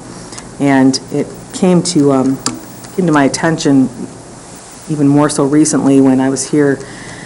We had a period like most departments where we had some sickness go through and we were a little short-staffed, and my people really sacrificed to make the dispatch center run. I mean, they were coming in on days off and staying really long shifts when they didn't feel good, and when they're walking out the door, they're saying, hey, if this one calls in, call me, I'll come in a couple hours early. And I mean, I was very, very proud of them because they stepped up and really sacrificed to make the center run. And that kind of gave me a renewed incentive to give them what they need to operate, and they need to move out of that room and into the place that, a place where I have told them and most of you have agreed at some point or another that they should have a place with some windows. So I'm hoping that you haven't forgotten about that, and that maybe, I don't know that I can wait anymore on the stable funding before we do something with that. Maybe we can look at that and make some plans. They deserve it. Well, this is really part of a Budget. four-part, Right. well, it's part of a four-part, well, we've actually begun to address that. Remember, our first thing was to get the district court and the probate court moved to the new building. The second part is to remodel the historic courthouse, and while we're doing that, we move them over here. God bless you. The third part is to look at reuse of the third floor and the second floor here. And last year, we had money set aside for an architect, I don't know if we still do, to do that remodeling, but that would be the next phase, would be to look at that. And we've met as staff, and we've done some conceptual things, but as soon as we get a little farther along down this road, we need to engage you in that discussion to see what your plans are about reusing this space, and to kind of see what kind of interest you have in doing that. Part of what we're looking at when we did it with staff is to look at giving them some different space that would include more space and windows and those kinds of things. So that would be our intention, to bring that back to you in the next couple of months to make sure that you're still interested in pursuing that. Okay. Larry? Dennis, I think it's very important what Jamel said. I don't know if you've ever worked in that type of an environment where you go into a windowless room. But a classic example is severe weather, particularly in the summertime. They can't even tell what's going on outside. I think we ought to maybe prioritize that and move it up the chain a little bit and see about reallocating some space for them, because I think it is very important. I'd be more than happy to do that, Commissioner. Jamel has been very helpful. I was going to say persistent, but helpful in providing me with Patience is the word I information. was She's gonna been very patient, too, in providing me some information, because, she has said that. We've actually visited a couple sites. We were at the Leelanau site, for example, which has windows in it, and I'm convinced that they do need that, and the conceptual plan that we have not brought to you yet, but the conceptual plan actually is to consider moving my offices and human resources to the third floor to put all of our government support offices together. So it'd be all my management team in one floor. And then take the space down here with all the windows and change that into 911 and make that 911 space.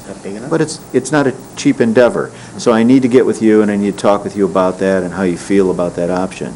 It serves my purposes because then it puts all of us together, which could allow for some clerical support advantages and things like that, but it would give her better space than what she currently has. So I just need to get with you and see if that's something that you're interested in pursuing. But I agree with you, and I do believe they do need some additional space and windows as well.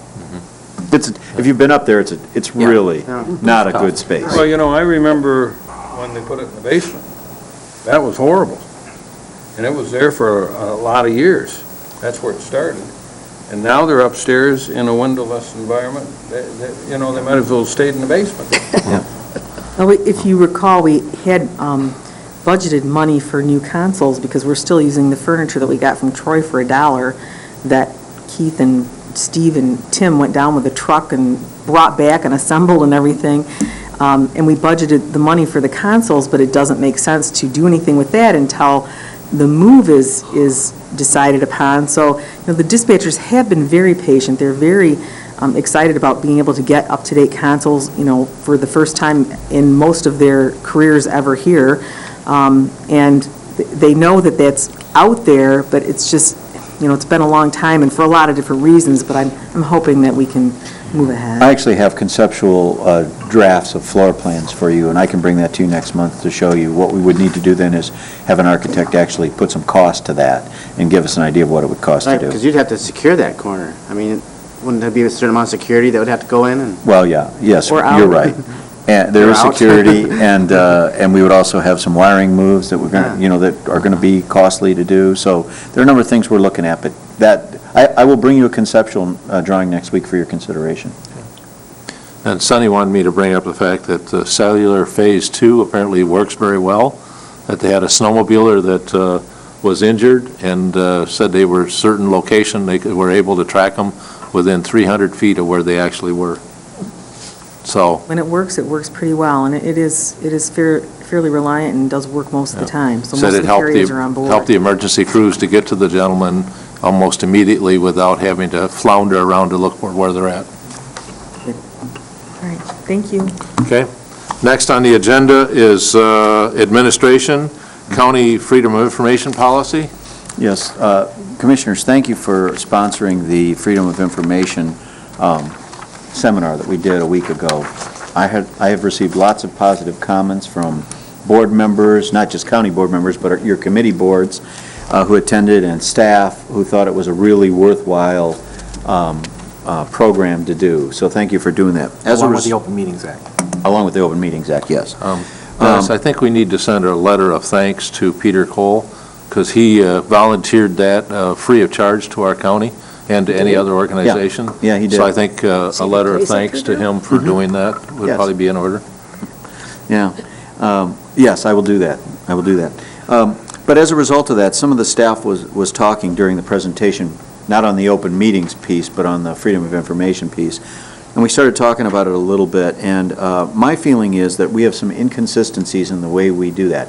I think we meet the law in every way we do that, but I think inconsistencies in the way we charge, in when we charge and when we don't charge, things like that. And what I'm conceptually thinking about, and I haven't had a chance to talk with Dean, but what I'd like to consider, if you give me the go-ahead, is to look at using somebody, either our auditors or someone like Maximus, who we did our cost study with last time, to actually come in and see if they can develop for us easily and reasonably a formula that we could just plug in the lowest salary in the department where the work is being done and have the other costs kind of predetermined so that we could have a cost that kind of goes across the county and is only variable by that part of the law that says the lowest paid person in that operation who's collecting the data, so that we'd have consistency across the way we charge. And then the other thing that I think we have to look at is when we charge and when we don't charge. I know, for example, my office, we never charge because we don't have a way to collect money. Other offices charge for everything. And so I think just some consistency in that would be a good thing to review. So what I'm asking you is just, do you have interest in me looking into that and trying to determine if we can get a more consistent system Yeah, of I think we dealing should be with freedom of charging for information? Absolutely. Yep. Charge everybody. I think so. So is that a go-ahead? I Just can have have to the go go-ahead? ahead. Yep. Okay. Thank you. The next item is on the county surveyor. This went to the L&A committee, and they recommended it come to the county Ways and Means Committee so the whole board could discuss this. This was brought up a couple of months ago, but basically, and Bob is here to discuss it, but it's a very simple process if you make a determination that you want to change the county surveyor from elected to appointed. It really requires only a resolution adopted prior to the beginning of the new term and by, I believe, May 15th of that year. So it would have to be by this May 15th. But my suggestion would be that if you decide to do this, that you take a couple of steps ahead of that. First, that you, if you're interested in even thinking about it or pursuing it, that at either L&A or Physical Resources, that you invite the county surveyor in to have a discussion of this, and to and invite other surveyors in who may be interested to have a kind of an informal discussion of it. And then I would also suggest that you hold a public hearing on it, and you invite the public to come in and let you know how you feel. Now, how they feel. Now, I don't know what all the reasons were to consider this, but certainly one of the reasons is what we just talked about earlier, the remonumentation program. And even though we went through a QBS process that was approved by the state and authorized by the state, we have a situation here where each year we have to acknowledge a conflict of interest because our administrator of the grant program, who is our county surveyor, and the county surveyor is the administrator of the program by contract, is also one of the people who do the work in the contract. And so that would be, I think that was some of the motivations to at least evaluate whether there were other options of doing this. Your counties, if you don't have a county surveyor, you can appoint a surveyor.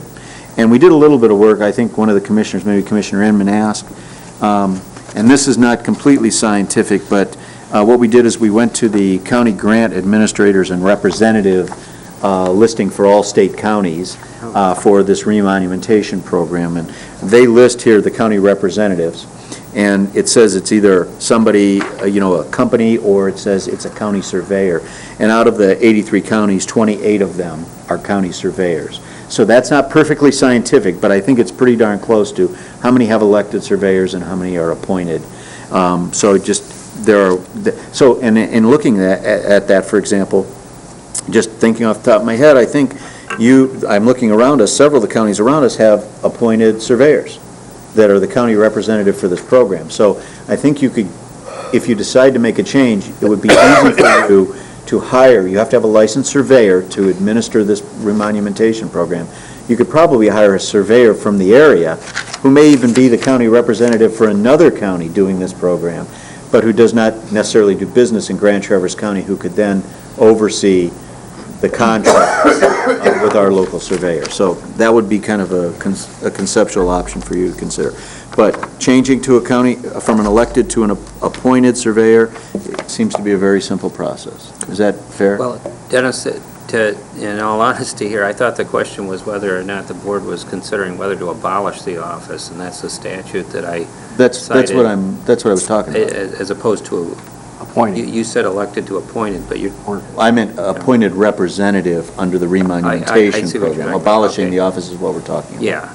And it's just a process of this board deciding by majority vote that they want to abolish the office before May 15th of this year, which I believe the surveyor would be elected in. I do also want to point out, you asked me the question of whether we pay the county surveyor. Yeah, we do. The county surveyor is not paid in his elected position. He is paid as the county representative on the remonumentation program. So he receives $6,227 for administering that program, and that's the payment he gets as county surveyor. So he gets no other payments as surveyor. Larry? A couple points, Dennis. I'm just wondering, when you got that data, and you indicated there were 28 county surveyors, whether those were elected or appointed by the county commission. There's probably no indication on that. There's not. We could have staff just check on that for us. And I think the second issue is, I would like to at least move forward over the next, whatever period it is, 30 days, to do an evaluation on the pros and the cons of having an elected county road or county surveyor. And I like your suggestion about asking the county surveyor to come in, along with notifying other surveying firms, to have a discussion with them, perhaps a public hearing, so we can do really a proper evaluation of whether we want to continue this or do something different. The other question I have for you, Dennis, is that if we do not have a county elected surveyor, do we have to appoint someone to be the representative for the county that is a surveyor, and that person would go out and actually get bids for the work done, or would the county go out and do like a request for qualifications for whatever is needed, and then we would pick the surveyor, and then we would offer the contract? The grant administrator administers the program.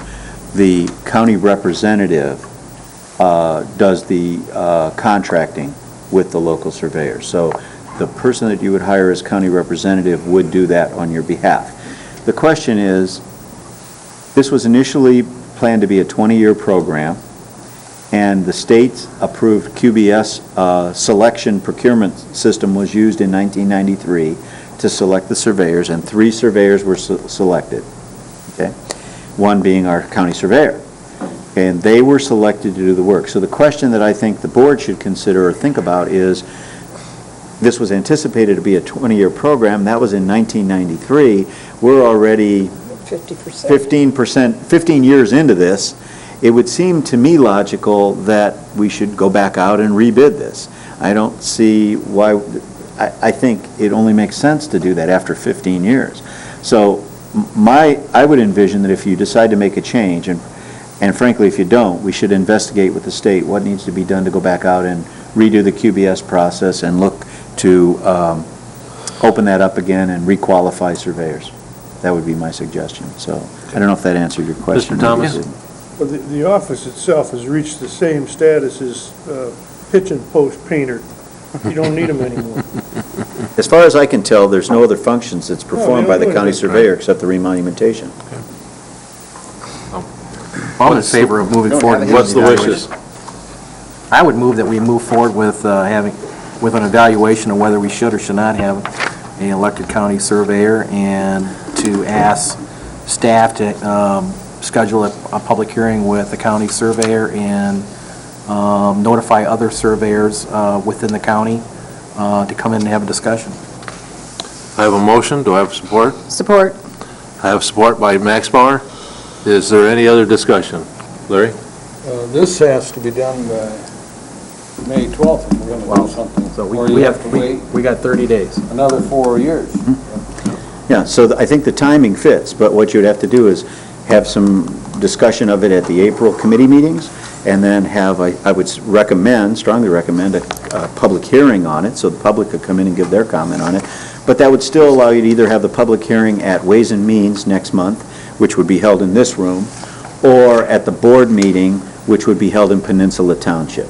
I So- would think televised Ways and Means would be best, I would think. I kind of concur with I would you. I prefer think the that Ways would and be Means meeting. better, but that would be your choice. Yeah, I prefer to have that, if we can put that together at the Ways and Means for April. That's part of the motion? Yes. Christine? Okay. Any other discussion? All those in favor say aye. Aye. Opposed? Motion's carried. Next, we have the update from the administrator. I'll try to keep it as short as I can. I know we have a lot of things still on the agenda, so I'll try to hit the highlights here. The last 2 weeks, I worked with the city manager on developing a proposal for the Sewer and Water Committee on how they would, NOMI, on how they would consider, Margaret, would you pass those out? Sure. On how they would consider additional waste to come into the septic treatment plant. There's been a lot of discussion about how that might happen and how we determine what the cost would be, and how would we would determine whether the waste is appropriate for our facility and things like that. And there's been some concern raised in the past about how it takes so long to get a determination.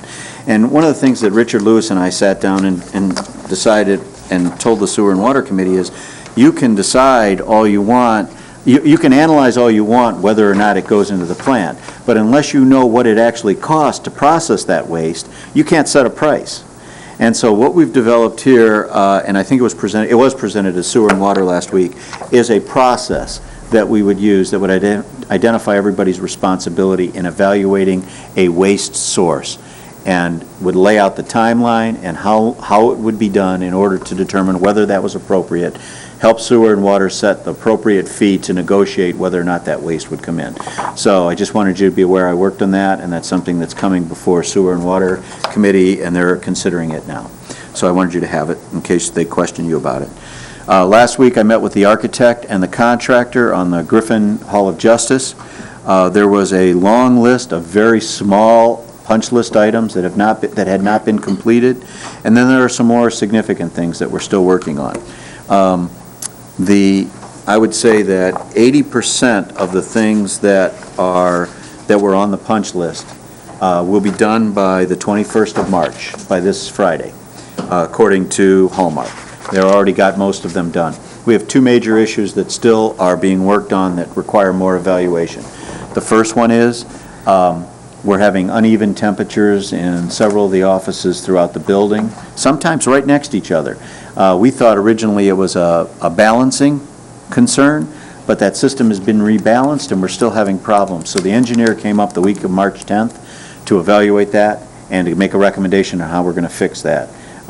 We don't know if it's a design issue or whatever. If it is, it's the responsibility of the architect and the engineer. But that's going to take a while longer to get straightened out. The second issue is again an HVAC issue, and that's one of humidity. If you remember, for those of you who have seen it, for example, the panels that sit behind the judge's bench, they're kind of a wood panel that sits there, they're cracking. And they've been replaced by Hallmark. They were all replaced, and they're starting to crack again. They're thinking it's a humidity issue. So we are in there measuring humidity now, trying to determine whether or not there's adequate humidification, and we're working on that part of the project now. But that's going to take some time, too, because we have to measure that over a period of time, and we have to come up with a HVAC solution. So I wanted you to be aware, all of the issues that are punch list issues, with the exception of the balancing of the room temperatures and the HVAC things, should be completed by the end of this week. I understand that the humidifier system wasn't engineered to it, into the building. Actually, there is no humidification system Well, in the building. But it should have been. There was not one designed But in the we'll building. end up paying for it. Yeah, pardon? We'll end up paying for it.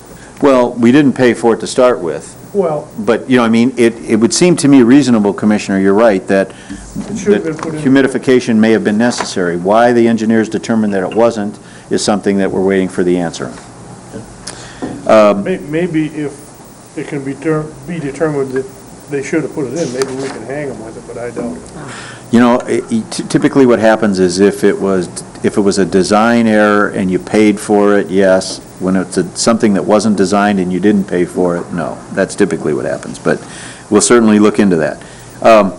March 27th is your next strategic planning session. We worked today again on the strategic planning document. I think you're going to like it. It's going to be considerably different than anything you've seen in the past. 6 o'clock here. 6 o'clock here, and we're going to be adding, you're going to be working on objectives. So we'll send out to you this week, though, you came up with 21 objectives. Remember, we ran out of time.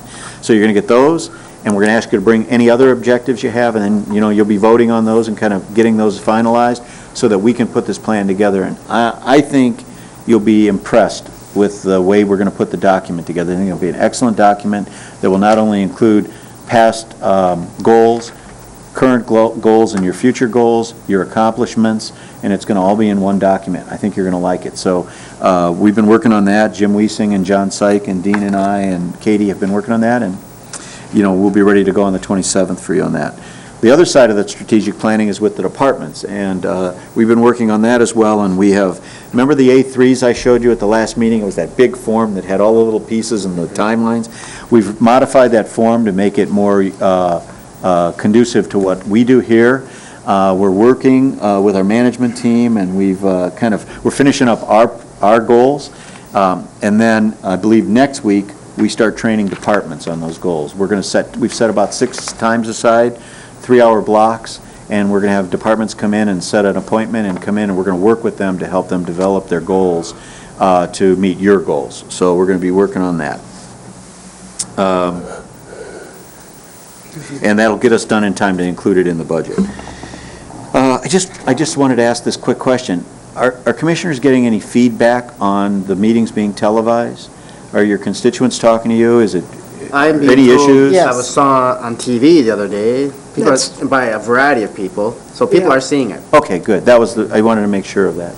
Yes. The only complaint I'm getting, well, there are actually two. One is oftentimes we are difficult to hear in our microphones. And the other is there's no television schedule. You know how TV2 came out in the Grand Traverse Herald or whatever it was called every Okay. week? Yes, we have the live schedule on the web, but people don't know if they miss that meeting when it's going to be replayed. I thought we've got that. That's just what I was told. Yeah, it's on the web. It's on the list. It says Sundays at 1 are the meetings from the previous week. But I know Michaela, the city kind of operates the system. Michaela has been working to get a schedule actually put on Channel 99 so that it'll run and tell people when the shows will be re-shown. But we can work on that and try to maybe bump that up a little bit in terms of making it more easily accessible to people so they'll know when it's being shown. Okay. I wanted to just talk to you for a minute about grievances. We never talk about grievances. I don't even, if you know that, whether or not you know, we get them regularly. But just to give you an idea, right now we have 7 grievances with the unions that are going on. That's somewhat typical. We have 2 arbitrations that we're in the middle of. And the way the process works, if there's an employee who's in a union who grieves an issue, it goes to that department head. If that department head does not approve the grievance, there's a second step where they can, kind of re-talk about it. After the second step, it comes to a third step grievance, which is me, and there's actually a hearing that's held, and I have to make a determination on the grievance at third step. And then if it's denied at third step, the union has to make a decision on whether or not they're going to arbitrate it, and which is when we get an arbitrator from the state involved in a hearing, and that generally is about a 6-month process. So I guess I wanted to let you know those things are ongoing, and I just want you to be aware that they're there. Typically, we are able to get them settled. Actually, we have a lot less grievances now than we did 4 or 5 years ago. But grievances are something that's just kind of part of life here, and I wanted you to be aware that we work on those things regularly. Do they fall under categories? Are there certain categories of grievances? They're kind of all over the board, and what they are is they're concerns about violations of the contract, for example, and that's what generally, comes out. Oftentimes, when we get through the step 3 grievance, if it's denied, oftentimes they're dropped. Sometimes, though, they go on to arbitration, and we've won some and we've lost some. I usually try to report to you when we've lost them, but I don't always keep it in front of you and make you aware of it. I wanted you to be aware it's something that we just routinely handle. Larry?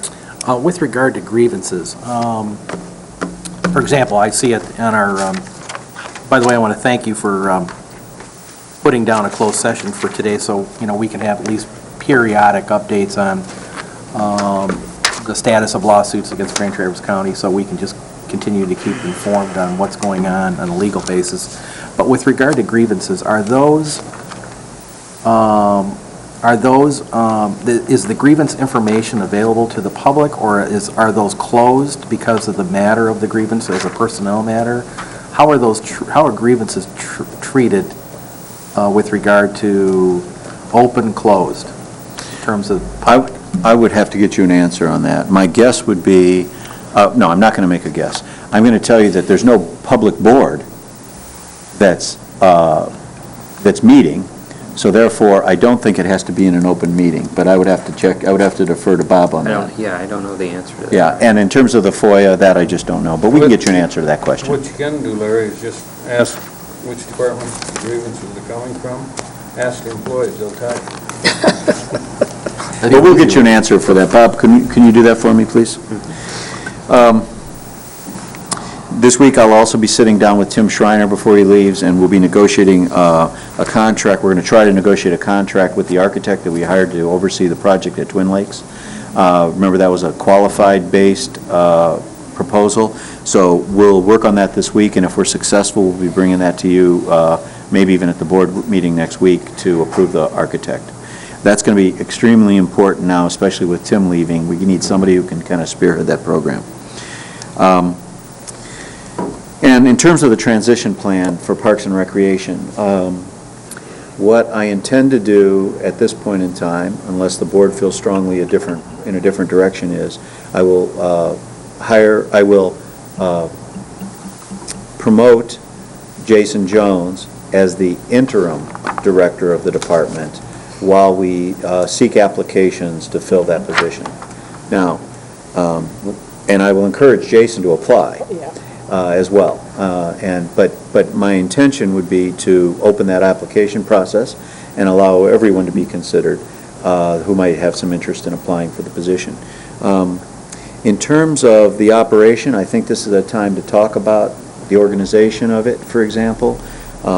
Is there a better way to, you already talked a little bit about joint parks boards, but I think we should look at, after we appoint Jason as the interim, I think we should have a discussion about what our options are. Whether we hire an employee, whether we hire a different kind of employee, other than, let's say, for example, Jason is given the position, or whoever the director is. Do we need a chief deputy? Do we need some other type of position? Do we want to look at some kind of a management contract to run part of the operation? Those are all things I think we should have a discussion with Physical Resources, and I would intend to do that at the April Physical Resource Committee meeting. But I just want you to know that my intention will be to hire Jason as the interim director while we try to figure out the next steps. When you say open it up to everyone where? Everywhere. My intention would be to advertise, at least on a statewide level, locally, of course, too. And as I said, encourage Jason and anyone else who's qualified to apply. And typically we do that, Commissioner. We always try to hire within if we can, if we have qualified people. But this county board has always taken a position that we should try to get the most qualified people that we can. So even if we have somebody we're very satisfied with, generally I think it's a good litmus test to have other people considered so that you can see how we kind of stack up. And that's kind of the way we've done it in the past. And I think it's a good way to do that, so. And that system's used by several municipalities and government agencies and schools, but I sometimes wonder about the value of that if you have a qualified person from within and you pass him up to take a person from outside the community. The person coming in has no vested interest in this community. You have the learning curve where, like I said, if you have a qualified person, in my opinion, they can hit the deck running. They're already running. And I agree with you, Commissioner. The problem in this case is Jason has been here about a year. And unfortunately, he has had to spend probably 80 to 90% of his time on pool issues. So he has not had the opportunity that I had hoped he would have to learn the other aspects of operation of the parks. And so he may very well be the one we select. And we may be surprised as we go through the interview process about how much he actually knows of everything else that's going on here. But because of his limited time here and because of the time he's had to spend on pool issues, he really has not he is not to the level that we would like him to be at. And that's at no fault of his own. It's simply because of the circumstances that he was put in. I would also say that I think we need to keep it an open process and include as many people as we can to avoid the appearance of cronyism or anything like along those lines. So I support the idea of keeping it open. And in the past, I've felt that it's been a very fair way to do it, because I don't know of anybody that's already in the system that has been interviewed for one of these positions that's passed over for somebody else. So usually they get a good crack at it. Last couple of things. I wanted to let you know that I'll be meeting next Thursday with the county administrators from the 5 adjacent counties. We're going to, again, sit down and explore options for combining service delivery, things that we might do together, things we might do differently. For example, we currently provide veteran services for Leelanau County. We're going to have some discussions about that. In the last year, we've had some discussions about animal control, resource recovery, things like that. So I'll be sitting down with them, I think it's next Thursday, to have a meeting and discuss what our options are in terms of what things might be out there and explore options. So I wanted you to know I'm doing that. And then finally, this is something we're just kind of watching at this point in time. Our parking problem over the last year or so pretty much went away. We really, let me say this, I think it shifted someplace else. We hadn't noticed the significant parking problem that we had 2 years ago, but we are having it again now. And we think it's primarily the result of Friend of the Court moving back to this building. So this parking lot now is really packed. You can find you try to park here, it's difficult to find a place to park. So we're watching that. We're going to see if it's a temporary situation. Frankly, what I'd like to do is wait till we move Friend of the Court back and see if that changes it back to the way it was, which kind of really served our purposes. But I just wanted you to be aware it's an issue that we see and something that we're going to probably have to kind of look at. And then one last thing, Commissioners, that I have that I want to point out, or that I want to bring to your attention, and it's just because of the timeliness of it, I didn't want it to wait I received this letter from Tom Menzel of the Cherry Festival. Had received a letter about a month and a half ago asking if there was any interest in doing an economic study of the area in terms of tourism, and it was more a letter of, here's what I'm thinking, if anybody has any interest, let me know. Well, frankly, to be honest with you, I think we've done a whole lot of economic studies of this area. There's a lot of them out there. And so I did not respond to the initial letter. Well, now we've gotten this other letter, and he's basically saying, he's asking these 9 groups to consider putting in probably $1,500 to $2,000, or $1,200 to $1,500, to do an economic development perspective of the impact of tourism, including agritourism, on our community. And so I wanted to bring it to your attention in case you had any interest in this. I will tell you my opinion of this at this time is, the Tourism Council receives a hotel motel tax for doing this very thing. And every year they do a tourism report. They have a big annual meeting where they present the economic impact. But I think it's focused primarily on hotel motel. But frankly, I think the information is out there, and I really personally don't see the need to do this. But it's a board decision, so I wanted to get it to you and see if you had any interest in pursuing it.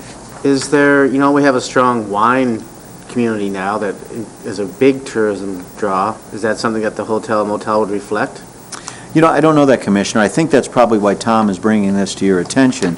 I think he's maybe saying it's not looking at all aspects of the tourism industry. But, my thinking is, if the Tourism Bureau is there, the Tourism Bureau should be looking at all impacts of tourism, which would include wine and everything else we do. So, but I think in this letter he indicates that so far the one that's expressed an interest is the Grand Traverse Band. And so these other people were sent this initial letter, and evidently they have not responded with support at this point in time. But I did feel compelled, since I got the letter, to bring it to you and see what you wanted to do with it, so that I could respond to Mr. Menzel. Anybody want anything other than that? Guess, Dennis, we're somewhat agreeable with you. Okay. Yep.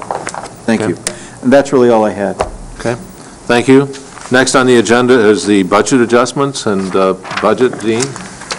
Actually, trial balance on Trial page balance. 29. Just briefly, the one item of probably note is the revenue difference compared to the expenditure difference. It's about a $2.8 million difference. Expenditures are ahead of revenues at this point. 2008 is the year that we transitioned completely to the summer tax levy, so we don't have our main source of revenue for the general fund. This is the main operating fund for the county, and that is one of the reasons why you want to have a strong cash balance as well as a pretty good fund balance to carry us through. That's the cash flow to cover operations until we collect our tax in July and August. That's pretty much the only thing I wanted to comment at this point. Unless there are any questions. Budget adjustments will be next. That first item, we going to get reimbursed for that? That is simply a reclassification. All of the personnel costs for the East Bay assessing function were budgeted in the equalization, the 225 activity. It's more or less a housekeeping adjustment, and yes, we will get reimbursed for that cost. Larry? I have a question on that particular item. Not that we could probably answer it tonight, but Dennis, my recollection was when we as the county board first considered and approved having Lori assist East Bay Township in their assessing activity. Basically, I heard from East Bay or Glen Lyle that because of the situation that East Bay was in financially with the embezzlement and him walking in as a new supervisor, he needed some time to address a lot of his issues at East Bay Township, and that they were in dire need of someone assisting them with this process, and it would be very helpful if we could be a partner in getting him through that, getting him through a certain period where we could help him out and contract for that service. The question I have is that, at what point in time do we go back and do an assessment of whether we're going to, obviously, I think we've gotten some positive reports, and we've had some challenges from here and there with regard to some feedback, but at what point in time should we do an assessment of, have they gotten back on their feet? Are they able to go out and hire an assessor? Is this something that the county should do long-term in terms of assistance to townships and do the dual role between equalization and assessing? So I think that we should maybe at some point in time have a discussion about that. I agree. I think we signed a 38-month contract. All right. There were two, I think we signed it in October or November, and it ran for the rest of that year and 3 years.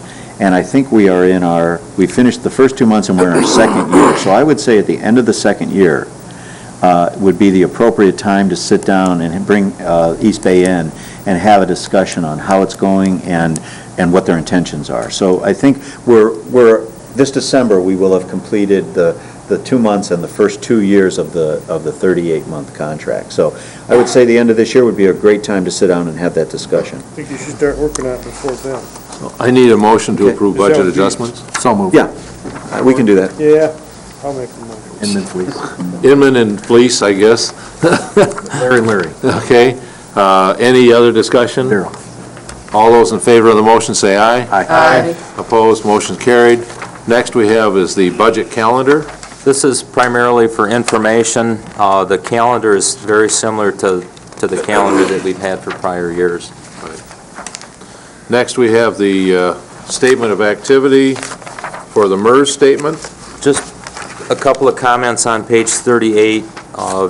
This is as of December 31st, 2007. You'll note that there is a reduction in the account balance, and that is primarily due to the market situation at the end of the year. Most of the funds had market value losses, and that's factored into the interest category where you see a negative number. That's not actually a negative interest earnings for the quarter. It's reductions in market value of the assets. Any questions? Next is the appropriation request. We need approval. Move for approval. By Thomas, support by Hooper. Could I have a question? Questions? Why is it delineated that way? Why do we have 4 Why different do we have requests? 4 different things with, Their need, they've actually requested, this is both the first and second quarter, they've had greater need this winter. If you recall, Mary Maroy came to us last year. This is within the amounts that have been budgeted for 2008, but it's the first and second quarter appropriation. Any other questions? All those in favor of the motion say aye. Aye. Opposed? Motion's carried.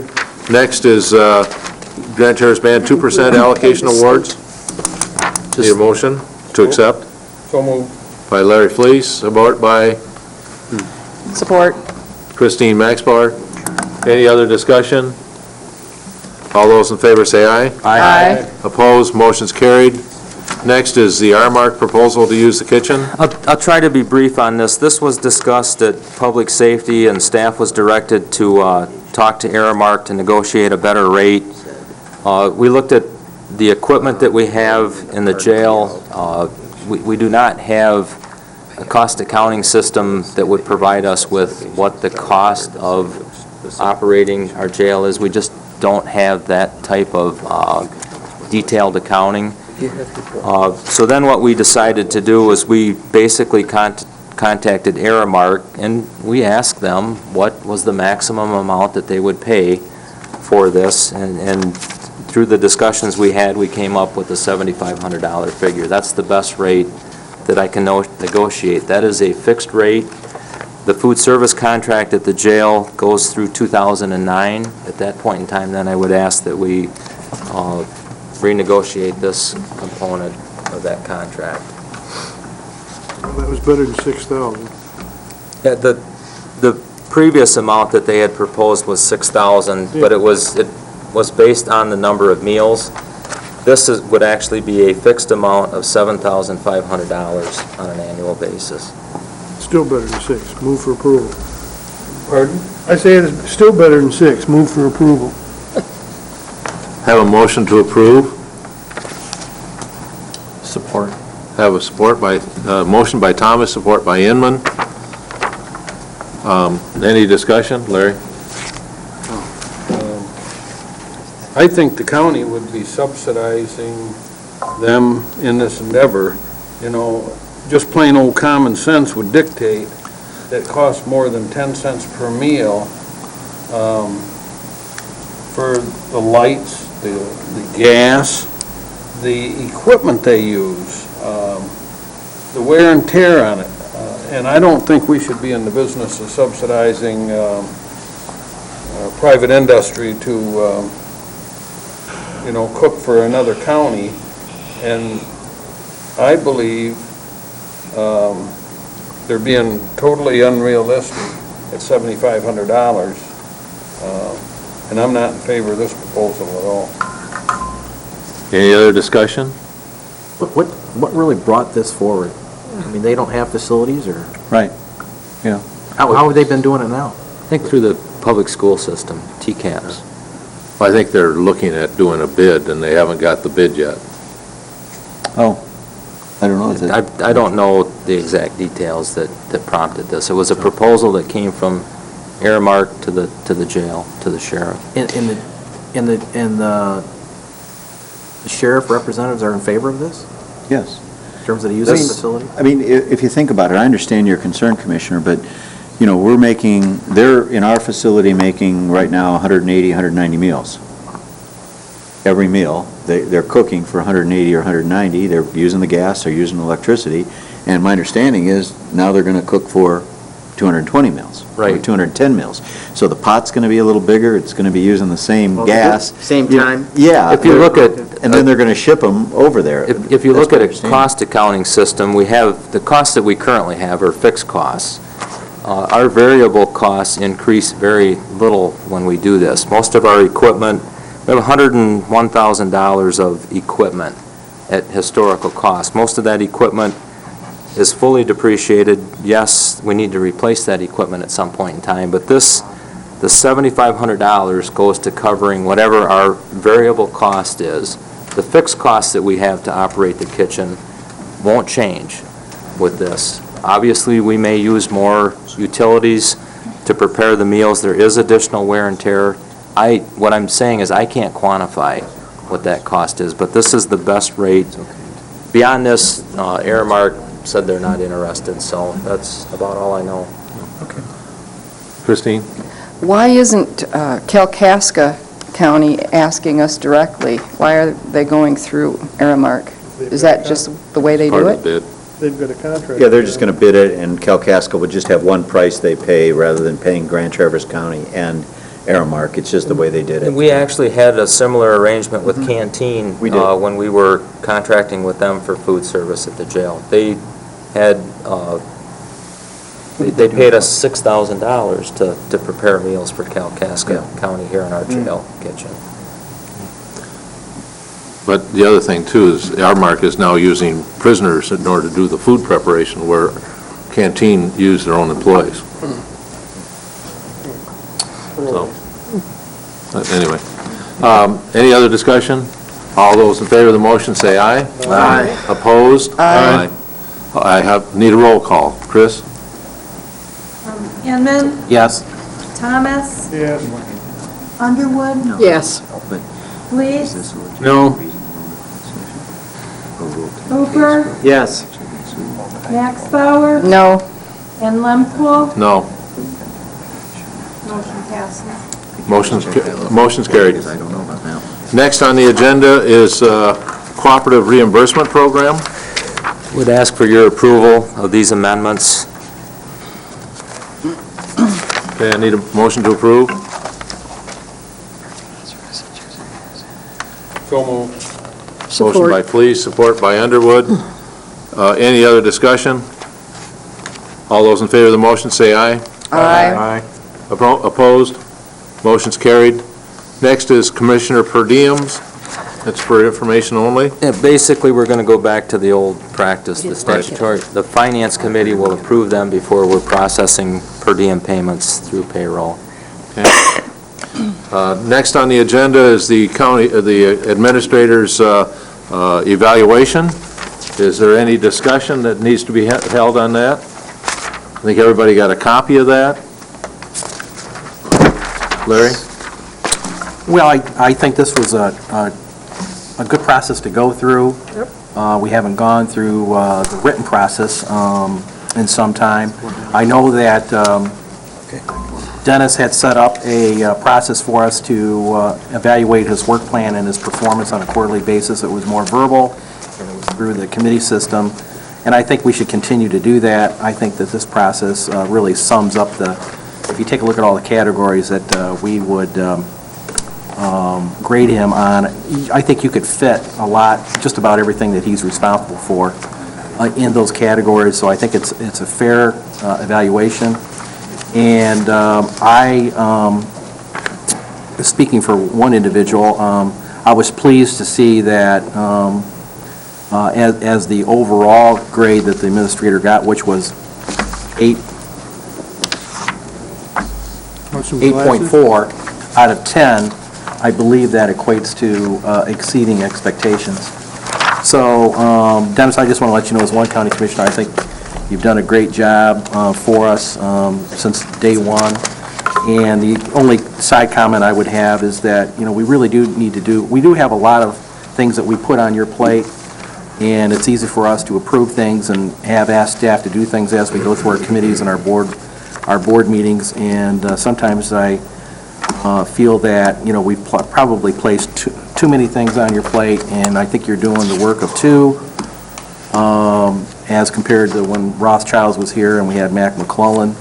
So, I think my comments are reflective that, anything, the fact I graded you exceeding requirements in all categories, but my footnote is I think we really need to take a look at either prioritizing your work plan quarterly to let you know if you are overwhelmed, what things we need done as a priority, and some things we may just allow you to just take care of at a later date. So with that, I just want to let you know I think you did a great job. Any other comments? Larry? I think Dennis does an excellent job, and one of the comments on here, miscellaneous comment, was it would be very difficult to replace Dennis, and he's an excellent asset to Grand Traverse County. I agree with that wholeheartedly, and I would also agree with Commissioner Inman on his comments. I think the time comes Dennis needs an assistance. I'm sure he would tell us, we've given him an open invitation to just advise us when he does need the assistance. Any other comments? I have a couple when you're done. Mr. Thomas? He's going to have trouble getting out through the door tonight. But other than that, the job of administrator is one that it takes a different kind of person. I'm not saying he's better, but to be able to keep his thumb on everything, and I used to be amazed at the way Ross could do it too. Yep. Ross could keep he could talk about any damn subject in the whole county on a second's notice. And maybe it's just because they talk a lot, but Dennis does the same thing. He can keep his thumb on everything just about as good as Ross could. Yeah. And, yeah, I don't want to inflate him too much, but he's doing a good job. Okay. Any other discussion? I just have a couple comments. First of all, I was under the impression that this was going to be released to the press last Tuesday, and I don't think that happened. So I do have copies here for the press if they don't have it, although Brian may already have it. But I'm hoping that will be sent out so that people can have a chance to review it. The only other comment I would make, first, I appreciate the county board's efforts. I will be at each quarter, you approved my work plan last month, so in April I will be bringing you back the progress made on the work plan, and I will do that again at the end of the next 3 months. And so we'll have a chance to evaluate, how it's going, and you can tell me if I'm getting behind on things. So I will do that, and hopefully that'll help prepare for the next time we do this, which should be in October, because the contract says it should be in October. So I would like to do that. The only other comment I would make is, I have all of your comments here. If the board has any work plan that they want me to undertake for improvement, I would like to know that, either now or at some time in the very near future, because one of the goals, one of the purposes of an evaluation is to give me some guidance on things I need to improve on. I will make the assumption that if 7 or 8 of you believe that items are going well, that I don't need to do anything with the ones maybe the 8th or 9th one. But if the board feels differently, or if there's things you want me to work on, please tell me that now. That's the purpose of the evaluation. Not necessarily now, but in the next little bit. Because if there's things I need to do or classes I need to take, I need to have that direction from you. So if you can help me with that, I would appreciate it. Larry? Dennis, I think what we need to do is, we can certainly give this to Brian, just so he understands, but I think we need to define what the scale is. One being, if we can define 1 as needing assistance or whatever, and 8 being exceeding requirements. Yeah, and I have 10 that in the being office, perfect, actually. Yeah. 10 being far exceeds. Can you define, so when someone reads this, what does 8.4 mean? Well, I think what we do is attach the documents just attach the basic document that you filled out. Because that work? the attachment does not give the range. Well, in the attachment, no, not this attachment. I'm talking about the actual evaluation, a blank evaluation If you give a blank form. evaluation, that should do it. And it shows what the various things are in each of the categories. I think Right. that's what we need to do. That's what you need to do. Yep. I will make sure that gets done. Wasn't 1 the best? Well, that's what I'm getting at, what does the range mean? I'll be glad to do The that. only other thing is whether or not, is the timing of this for the next one, whether it should be at the end of the year, at the beginning of the budget time, at the end of the year, and I think that's a discussion that probably should come along as to when should it be done? After the beginning of the year, before the end of the year, in the middle of the year, doesn't make a lot of sense. I think it was put in the contract at October, in October, because that's the way it was in the previous contract with Ross. I really think and we talked about this a little bit, Commissioner, I think it makes more sense, frankly, to do it in December. You've got a full year to look at. It gives you a little more time to kind of see the progress we made. Otherwise, you're really evaluating 3/4 of the year's progress, and I don't know that that's really appropriate. So I would say I would say December. And the reason I say December is, for example, a new board could be elected in January. Right. How are they going to be in a position to evaluate me with no experience in working with me? Right. So I think December probably is the optimal time, but I am certainly willing to talk with you about amending the contract. Whatever. In that way. All right. Anything else in that area? Next on the agenda is public comment. I just wanted to let everybody know, I attended the Commission on Aging Strategic Planning session, and it was absolutely excellent. Georgia had volunteers, she had staff, she had clients, she had agencies that were associated with Commission on Agents, the Commission on Aging.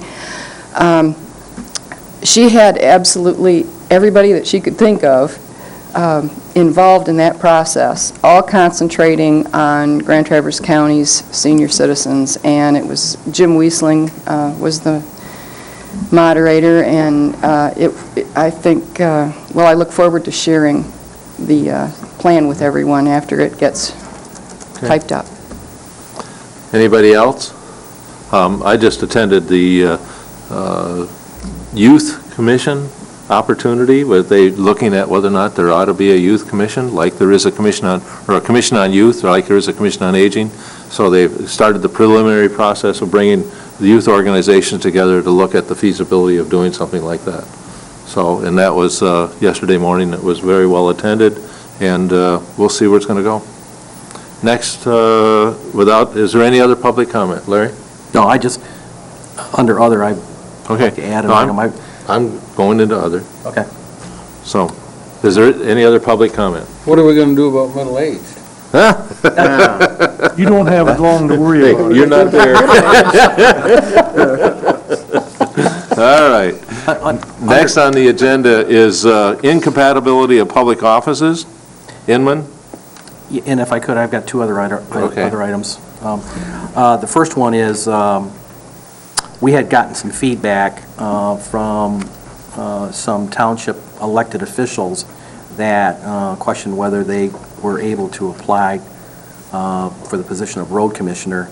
And so I had asked Dennis, and Dennis forwarded the question to Bob Cooney, whether that would be a conflict of interest or incompatibility of offices, since they do contract with the road commission. And Mr. Cooney provided an opinion, I believe, that just said he believes it would be a conflict, but not an incompatibility of office. Yes, the Attorney General has indicated that they are not incompatible offices. In that case, upon being elected to one position, they would automatically give up the other position. But they do potentially present a conflict of interest if there's any contract between the township and the road commission. And according to Mary Gillis, there is a contract with every township and the road commission There is. regarding brining Yep. and possibly others. And so as soon as that conflict arises, that would create a breach of duty if that person holding both offices has to be involved in that decision. And they can't just say, well, I'll abstain from voting in this position as a road commissioner and just vote in the township case. They couldn't do that without violating breach of duty law, which is a misdemeanor. And so for all practical purposes, it doesn't seem that one person could serve in both capacities, either if they're a trustee or a supervisor of a township. Okay. Second item is that I hate to go back into this thing again, but I reviewed the board rules, and there's an item that I wish I would have brought up when we were meeting with Bob Cooney, when we were doing the discussion with him, so when he prepared the board rules, it got adopted. And I'd like to have, if it is within, you guys would agree, to have another session, short session, minor session, regarding the issue of how county commissioners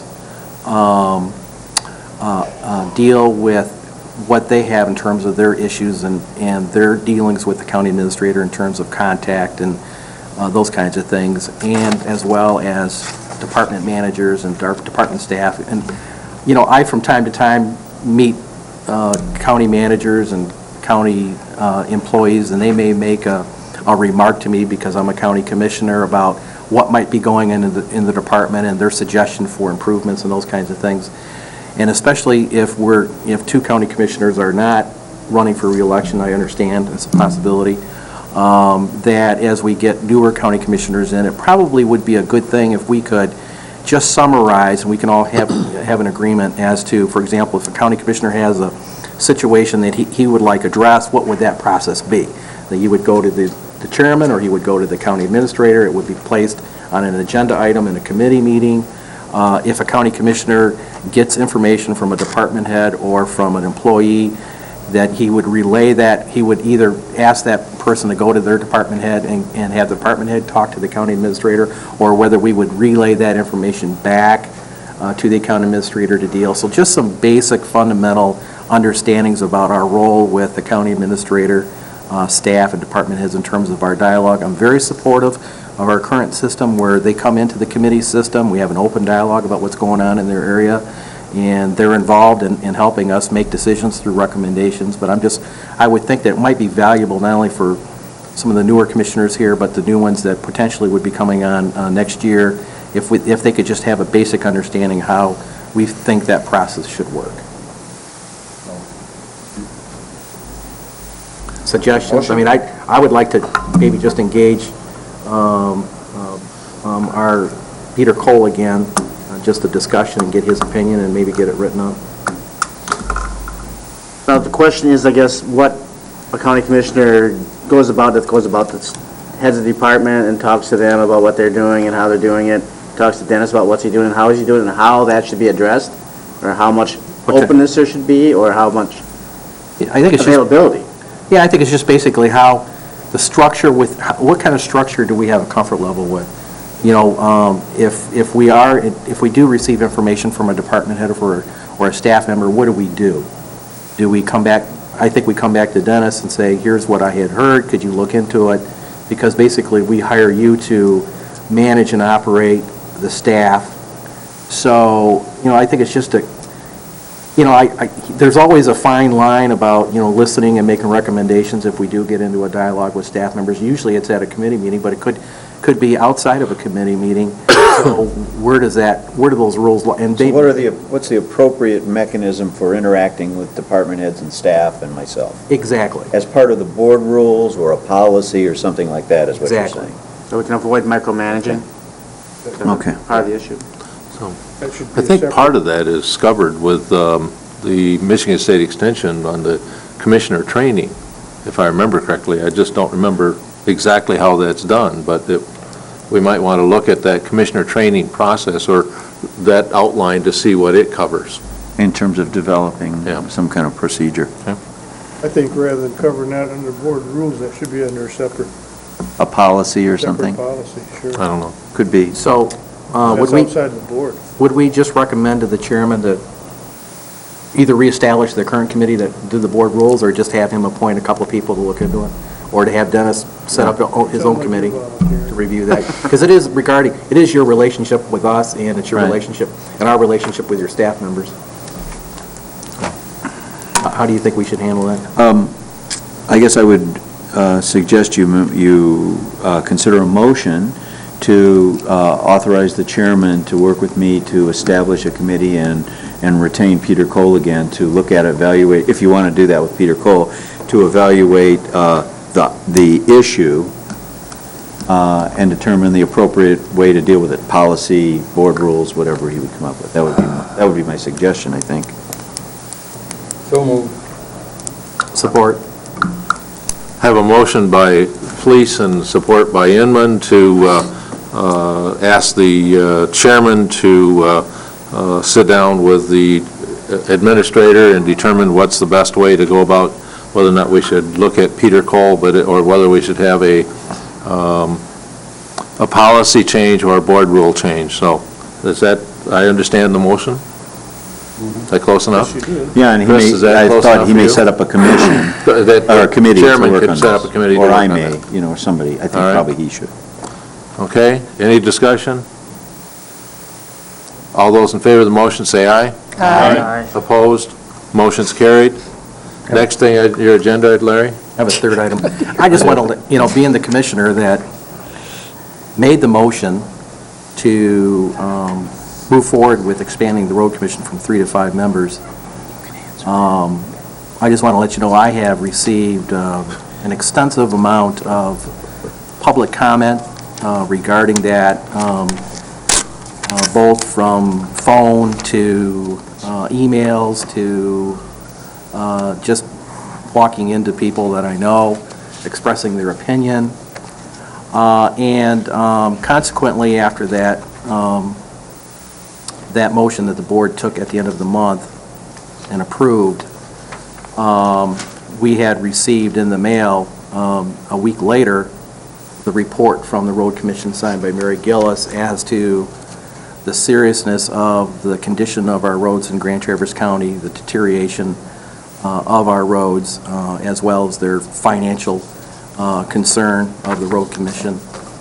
And I just want to let you know, I, as one commissioner, am concerned with that supplemental information that I had received, and that I feel that, I don't know how everybody else feels about this, but I am not really, I don't really have I do favor, let me just say, I do favor having road commissioners move from 3 to 5 members. I think in the long term, I think that would be good public policy to have better geographical representation. The thing I'm questioning today is the timing of it.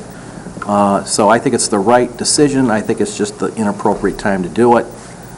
So therefore, I just want to let you know that I would reconsider our thinking on this, on the, at least the interviewing and the selection of commissioners until we have a little bit better handle on where the financial environment of the road commission is and where it's going.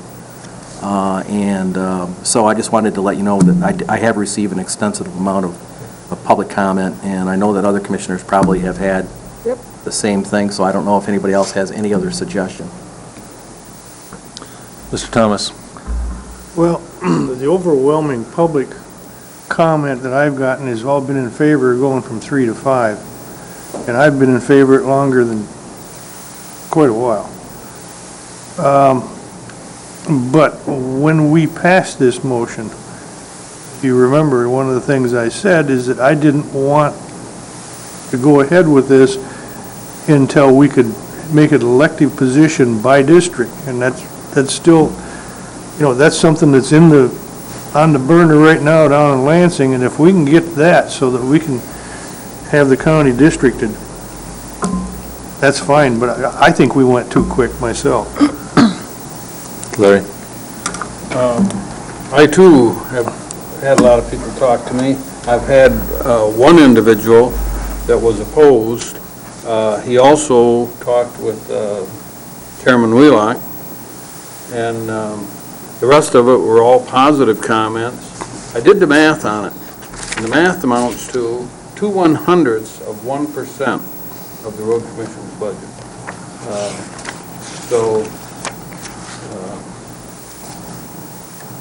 I don't think that the financial impact of adding 2 commissioners at this time would impact their ability doing road work or repairing potholes or whatever. I've had several people contact me about how to get the application, what are the qualifications. I had one individual that I would certainly hope that when interview time comes, he would be placed on the board. He's a private contractor, retired, that had been in the road business. He's dealt with a lot of road commissions all over the state of Michigan. MDOT, he sat on several committees, and the information he related to me was just, I would think, invaluable as far as a sitting road commissioner. Christine? I support 5 road commissioners only if we take the price that we're now paying for 3 and divvy it among 5. I don't think that we can afford any more money directed to administration when our county roads are in the shape that they're in.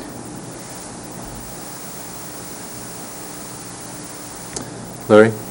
I guess I have a question regarding the possible reconsideration of that motion. Mr. Cooney, in terms of changing the direction of a motion that's been approved by the county board at a previous county board meeting, would we first have to have a motion to reconsider the issue and vote on that, and then have a motion to change direction? Is that how it would go? Yes, and the motion would have to be made by one of the Someone members opposing? at this meeting who supported the change. At this meeting or at the board meeting? At the board meeting, I'm sorry. So it would have, so any motion would have, we could not send a recommendation to the board meeting here? Well, at the I think this committee? committee could send a recommendation to the board, but it's, obviously, the board is going to have to make a decision about whether to change its vote at the next meeting. It would have to be raised by or moved by someone who voted in the affirmative, or at a later date, it would have to be approved by 2/3 of the elected serving commissioners if moved by any member. So that the time to do it would probably be the next meeting if So, Why don't you you're could indicating to move- me that in terms of a motion to reconsider, that would have to be done at our board meeting? Yes. You could move to put this, you could move We could to ask to put it on the this agenda. on the agenda of the board meeting next week. Right. Yeah, I would feel more comfortable since we're missing our chairman Yes. and Wayne. Exactly. I don't have any desire to reconsider it. All I want to do is put it off for a while. Well, it's already been Until we approved. can have it elected by district. That's my thing.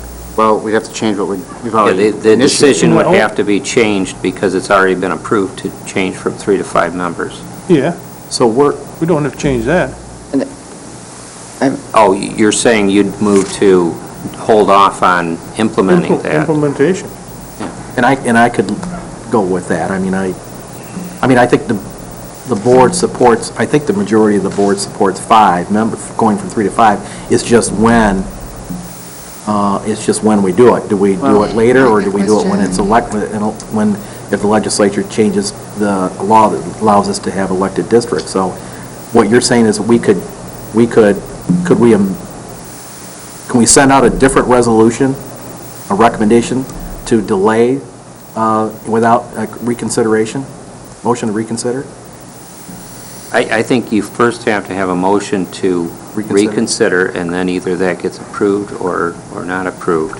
And then once the motion for reconsideration is approved, then there's more discussion, and then the board would have to vote whether or not they want to delay implementation or whether they want to just rescind the vote. I would move, Mr. Chairman, that the resolution passed by the Board of Commissioners regarding the road commission members being increased from 3 to 5 be placed on the agenda for the board meeting on, have you got your calendar? March 26th. March 26th. For discussion. Have a motion, do I have support? Support. Have a support by Hooper. Any other discussion? Christine? I have a question for Mr. Cooney.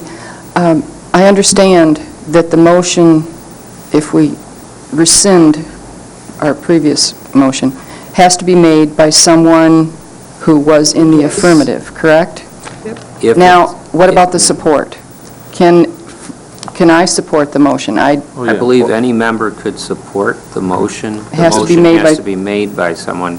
Okay, But if written notice is given by any member of the board to revisit or reconsider the decision, it could be made at a later meeting, but it would require 2/3 approval of elected serving board members. okay, thank you. A little bit higher standard. Bruce? I have one comment. I am uncomfortable with postponing a decision, waiting on the legislature to make a decision. I think if we're going to either rescind it, then that's the way to go. Some later date, sometime in the future, we could push it onto another board if we wait like that. I don't think that's the right policy. Larry?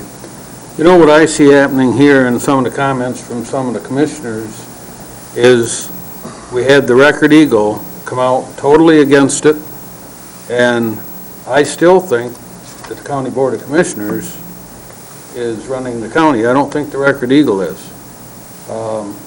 And I think the Record Eagle caused a lot of the comments, maybe perhaps that Commissioner Inman heard.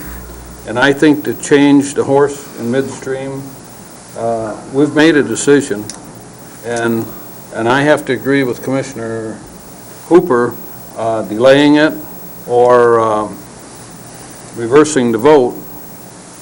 I don't see any value in that. You know, why'd we vote on it in the first place?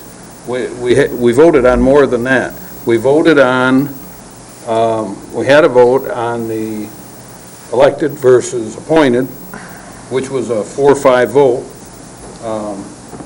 5 in favor. So that, 6-3. to retain them as appointed. Then we had this vote, and we voted because of comments we'd heard for a long time from our constituents that wanted representation on the County Road Commission to go from 3 to 5. And a classic example of what the people perhaps in this county want is the townships that went from 2 trustees when they reached a certain population level to 4 trustees. The counties overwhelmingly, the people in the townships, in the townships voted overwhelmingly to increase from 2 trustees to 4. That tells me one thing. They wanted more representation on a board that was already 5 members, so they increased them to 7. And I don't understand why we're having this conversation, other than, like I expressed before, the Record Eagle and all their negativity, and apparently think they're running the county. Any other discussion? Well, I just want to point out, I think it's important to note for those people who may be watching, that you held 2 public hearings on this issue. And my recollection is, and it may not be perfect, but my recollection is that the vast majority of the people that came and talked to you said, increase the number of commissioners and make them elected. So I just want to point out for everyone that what some of you are hearing now is not what you heard in the public hearings when you discussed it. It came after you made your decision. And I just think that's important for people to realize. You made a decision, I think, based on what you heard from the public at the time, and you may be hearing something different now, but it's not what you heard in the public hearings. Larry? Dennis, I think you're exactly right, and I don't think that we disclosed in those public meetings, the county commissioner's compensation program, but what is being communicated to me by people in my district is that they fully support moving from 3 to 5 members on the road commission, but based on the economics of where the road commission is today, they would prefer us to not make the appointment. And, at such a point in time where the economics of the road commission is more favorable, then they would have a better feeling about placing the additional members on there. So I think that's the bottom line on what I'm hearing. Just one quick thing. On the economics of the road commission, there are several areas where they could change their way of doing things and save a lot of money. And, why do they replace mailboxes that are placed out in the right-of-way? I tried to get them to end that program 2 years ago. That cost them thousands of dollars a year. They got one guy, that's all he does in the wintertime, is puts up brand-new mailboxes. And I asked Mary Gillis why they have to paint every stripe on every road every year, which they do.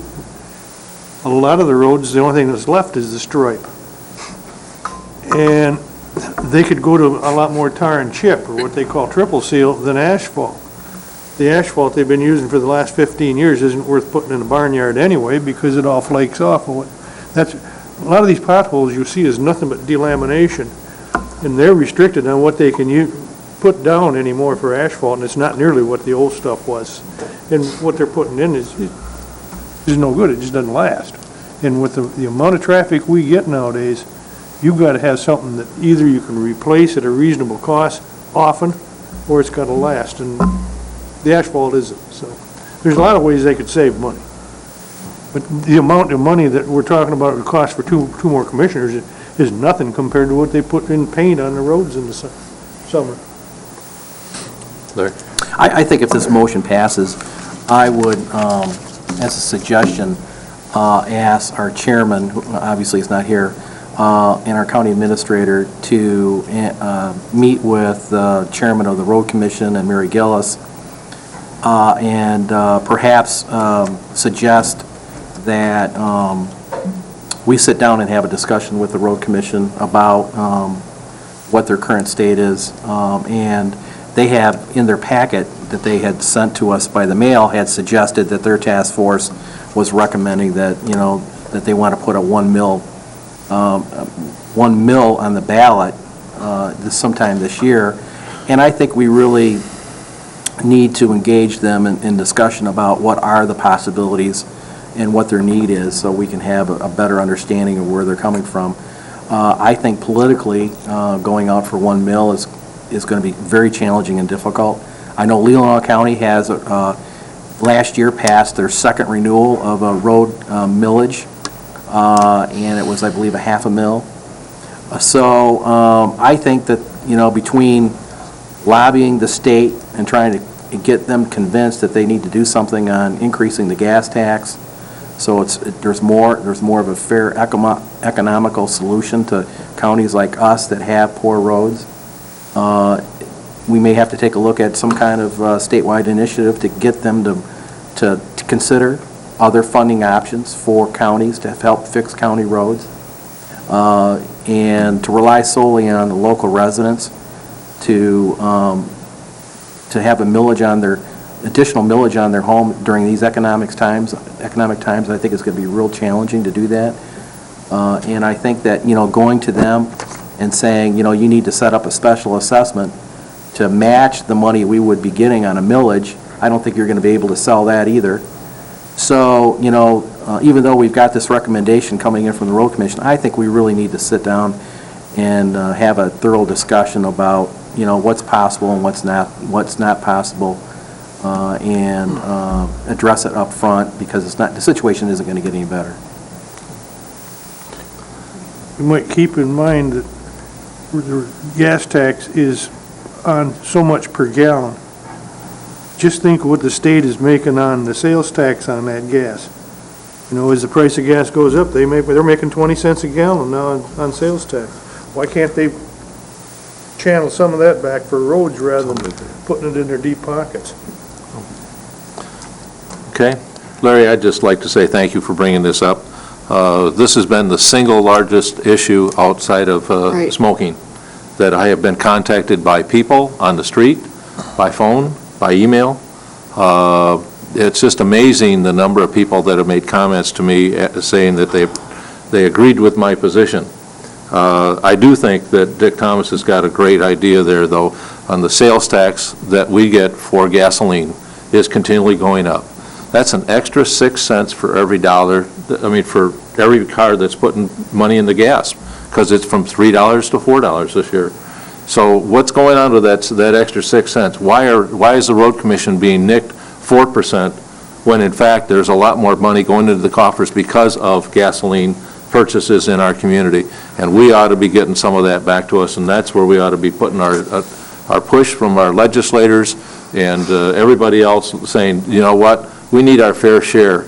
We need to have money for our roads, and it's very important that you cannot continue to push it down to the local communities to provide those for public roads to be paid for by local tax dollars. It's got to be paid by tax dollars that are generated by the vehicles. So you'd ought to get a dog to walk, and you'd think of those things, too.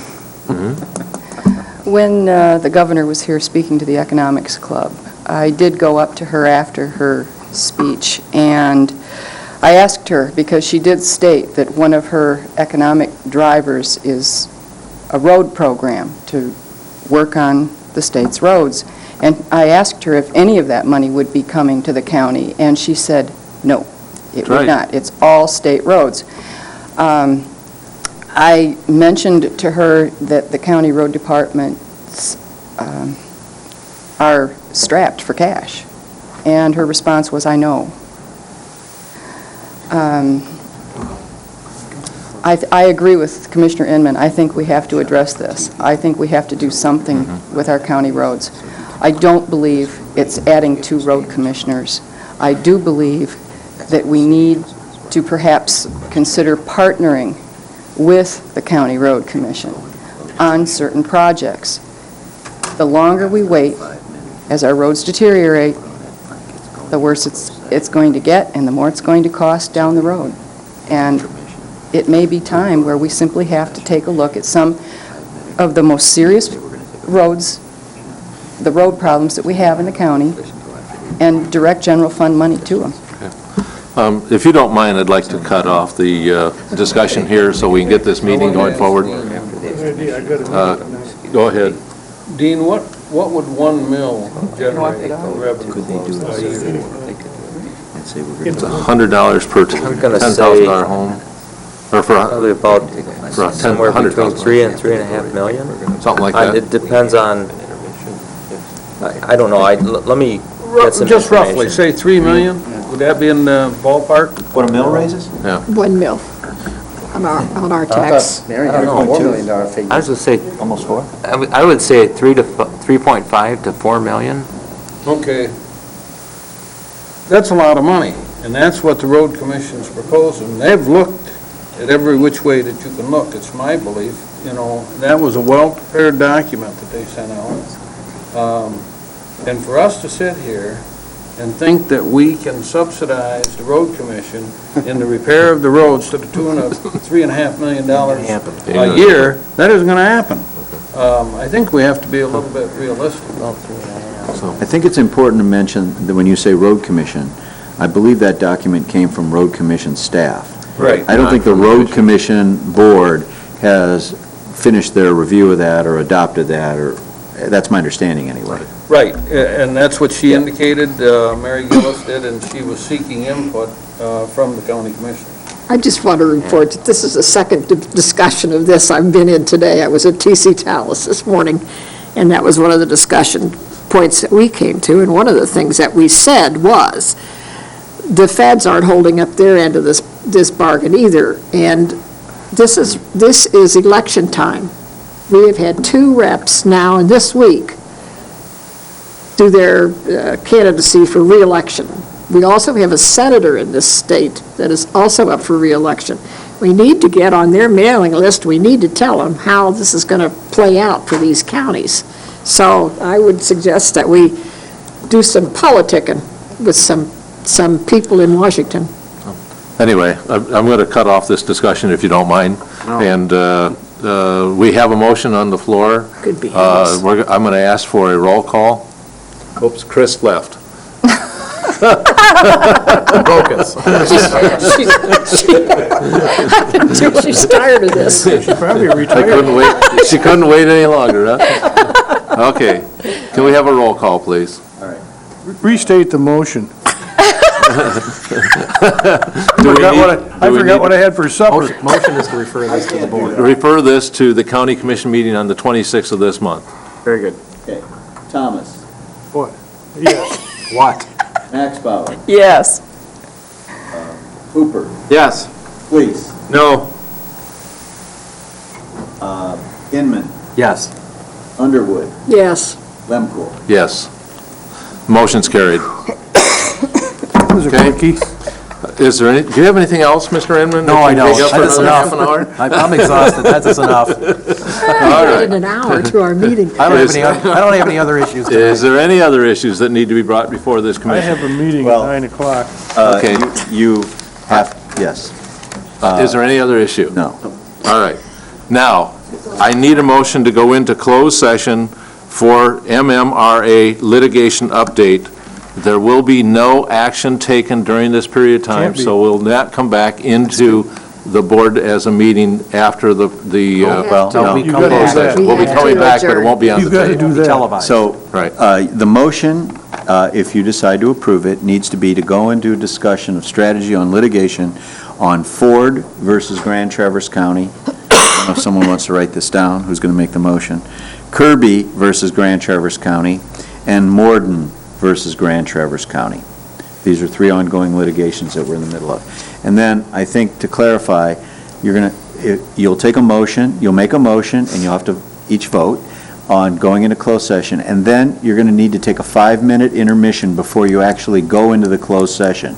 And the reason for that is because the cameras will be turned off, and they'll need to format the camera, the film, so that it can then be shown again. So that will be the end of the filming of the meeting, and then you, after the intermission, you'll be able to come back in and go into closed session, and at the end of that, you'll have to come out of closed session and then to adjourn. Right, They okay. don't And film. They will not film the closed session, no, they're going to end it at this time. And Dennis, from talking to That's Chris Cook, the attorney who's going to discuss those litigations, they are all matters where it would affect the county's financial interest, Yes. and that's what the discussion would be. Okay, so I need a motion to that effect. You Okay, got so it. I move that we go into closed session to review the litigation between Ford versus Grand Traverse County, Kirby versus Grand Traverse County, and Warden versus Grand Traverse County. Morden. Morden Morden. versus Grand Traverse. You did good.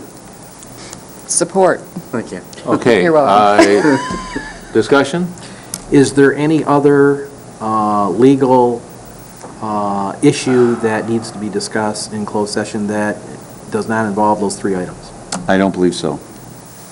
All right. Is that right, Chris? Are those the 3 we're going to discuss? Those are the 3 litigated But I- cases that we talked about. Are there other issues that you're going to? The only other, there is an issue that I will just tell you about, and that is that Chris Cook has been retained by MMRMA to work on a Rule 10 investigation in the Sarah Clark matter, which was the suicide at the jail. So I'll just tell you, Chris has been retained on behalf of MMRMA to do the Rule 10 investigation of that. Okay. Okay, but those are the three we're going to talk to in closed session. All right. Okay, seeing that, I need a roll call, please. Inman, Yes. Thomas. Yep. Underwood, Yes. Wheelock, Gone. I'm sorry, Hooper, Yes. Max Bauer, Yes. Schmidt, gone, Fleece, Yes. and Lemko. Yes, So, Mr. Chairman, if we could have a 5-minute recess take- to end the filming. we are recessed.